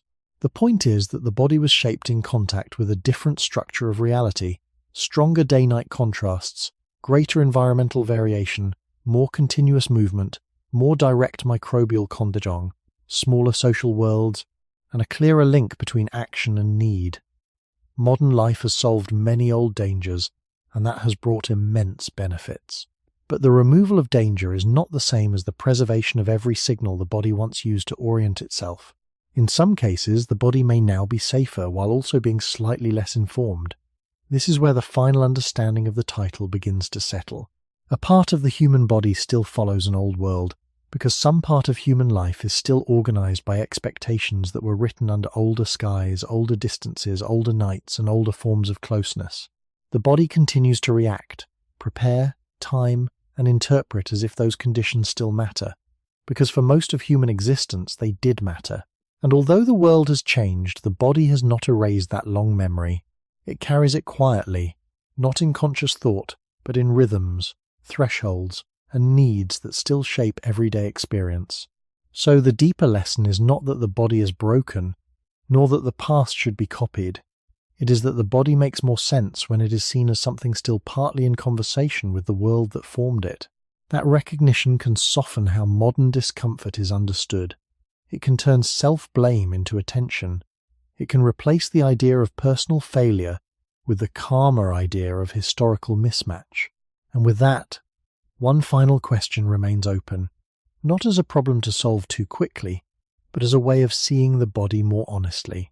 If so much of modern life asks the body to live in conditions it did not fully grow up in, then how much of what we call ordinary discomfort is really the quiet sound of an older world still speaking inside us? If the body is not broken, then the final question is how to live with that knowledge without turning it into fear, nostalgia, or false certainty. It would be easy to hear all of this and imagine that modern life has gone too far, that the only honest answer is to return to some earlier human condition. But that would replace one misunderstanding with another. The old world was not a model of comfort or moral purity. It was simply the world that shaped the body over the longest span of time. Modern life, for all its distortions, has brought safety, medicine, shelter, and forms of protection that earlier humans did not have. The body benefits from many of these changes, even when it does not fully understand them. So the deeper value of seeing the mismatch is not to reject the present. It is to become more patient with the body's quieter signals. A person may feel tired at the wrong time, restless in comfort, hungry without clear need, socially surrounded but not settled, or unable to move cleanly from day into night. These experiences often look like private weakness when viewed only through modern standards of efficiency and control. But when seen against the longer background of human history, they may appear differently. They may be signs that the body is still trying to use an older map inside a world that has redrawn the landscape too quickly. That shift in understanding matters because it changes the emotional meaning of discomfort. Instead of asking why the body is failing to behave properly, one can begin asking what kind of world the body still expects to meet. That question does not create a perfect answer, and it should not be used to turn every human difficulty into a simple evolutionary story. Biology is not fate, and history does not explain everything. Human beings are shaped by culture, individual life, social conditions, illness, injury, and countless other forces. Caution is necessary, but even with that caution, one broader truth remains useful. The body often becomes easier to understand when it is treated less like a machine built for the present and more like a living record of older conditions that have not fully disappeared from its design. In that sense, the body is not only a biological structure, it is also a form of memory. Not memory in the ordinary mental sense, but memory carried in rhythms, in thresholds, in responses that emerge before thought. The body remembers light that changed slowly, movement that was built into necessity, food that arrived with texture and limit, nights that were darker, groups that were smaller, and uncertainty that could often be seen directly in the physical world. The present has altered all of these, yet the body continues to respond as if some trace of them should still be there. This does not mean every older pattern should be obeyed, or every modern structure should be distrusted. It means that human life becomes more honest when the body is granted its full timescale. Much of what feels confusing in everyday experience may simply be the result of living with a body whose deepest expectations were formed long before the modern room, the modern schedule, the modern meal, and the modern social field took their current shape. There is also a quiet educational value in this view. It encourages humility. It reminds us that convenience is not always the same as fit, that safety can coexist with subtle loss, and that human progress does not erase human history from the tissues and systems that carry us through the day. To understand the body in this way is not to become suspicious of life, but to become gentler with what the body reveals.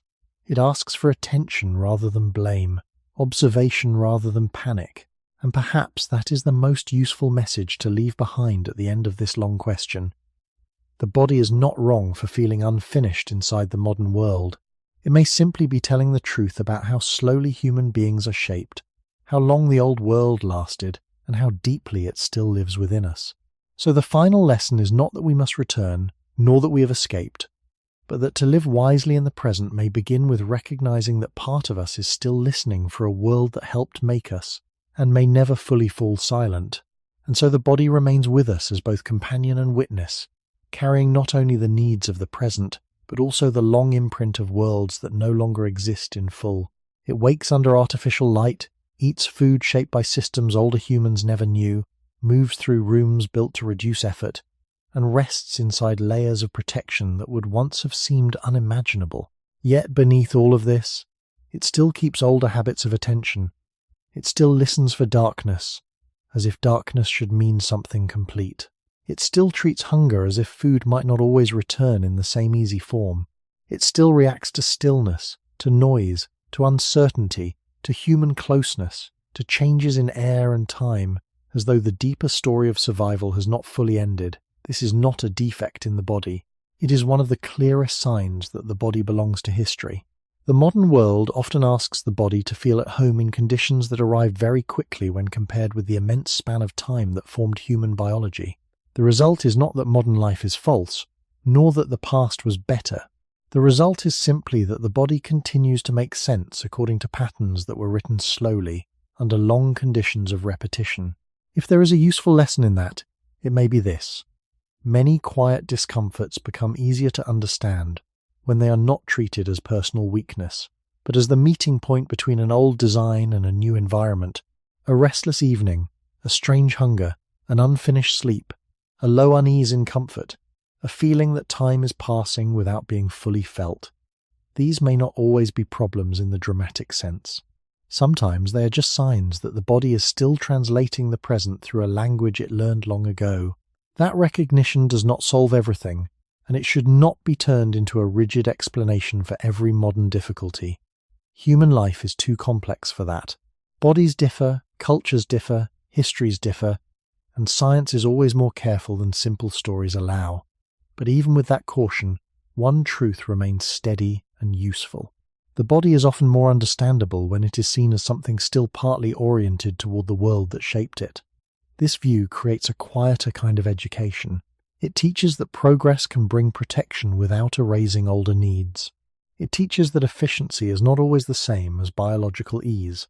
It teaches that comfort can still contain mismatch, and that confusion inside the body is not always a sign that something has gone wrong. Sometimes it is a sign that something very old is still present. To recognize that is not to become afraid of the body. It is to become more patient with it. The body does not owe the present a perfect fit. It only continues, as it always has, adjusting where it can, enduring where it must, and carrying forward the traces of the conditions that made it possible in the first place. In that sense, the body offers a quiet form of historical humility. It reminds us that human beings are never entirely modern. We live in new systems, but through structures shaped by long contact with older skies, older nights, older distances, older kinds of effort, and older forms of dependence on one another and on the living world. That understanding has value because it softens the way we judge ourselves. It invites us to notice before we condemn, to observe before we simplify, and to see in ordinary discomfort not failure, but continuity. The human body may never fully stop following the old world, because the old world is not completely gone. It remains wherever light still changes, wherever hunger still rises, wherever darkness still quiets the senses, wherever other people still calm or disturb the heart, and wherever the body continues to search for signals older than the rooms in which it now lives. So perhaps the most honest ending is not a conclusion but a gentler way of looking. Your body may not be behind the present at all. It may simply be carrying more of human history than modern life knows how to see. And if that is true, then when the body feels slightly out of place in the world it now inhabits, is it really failing to belong here? Or is it still remembering something essential that the modern world has learned to live without?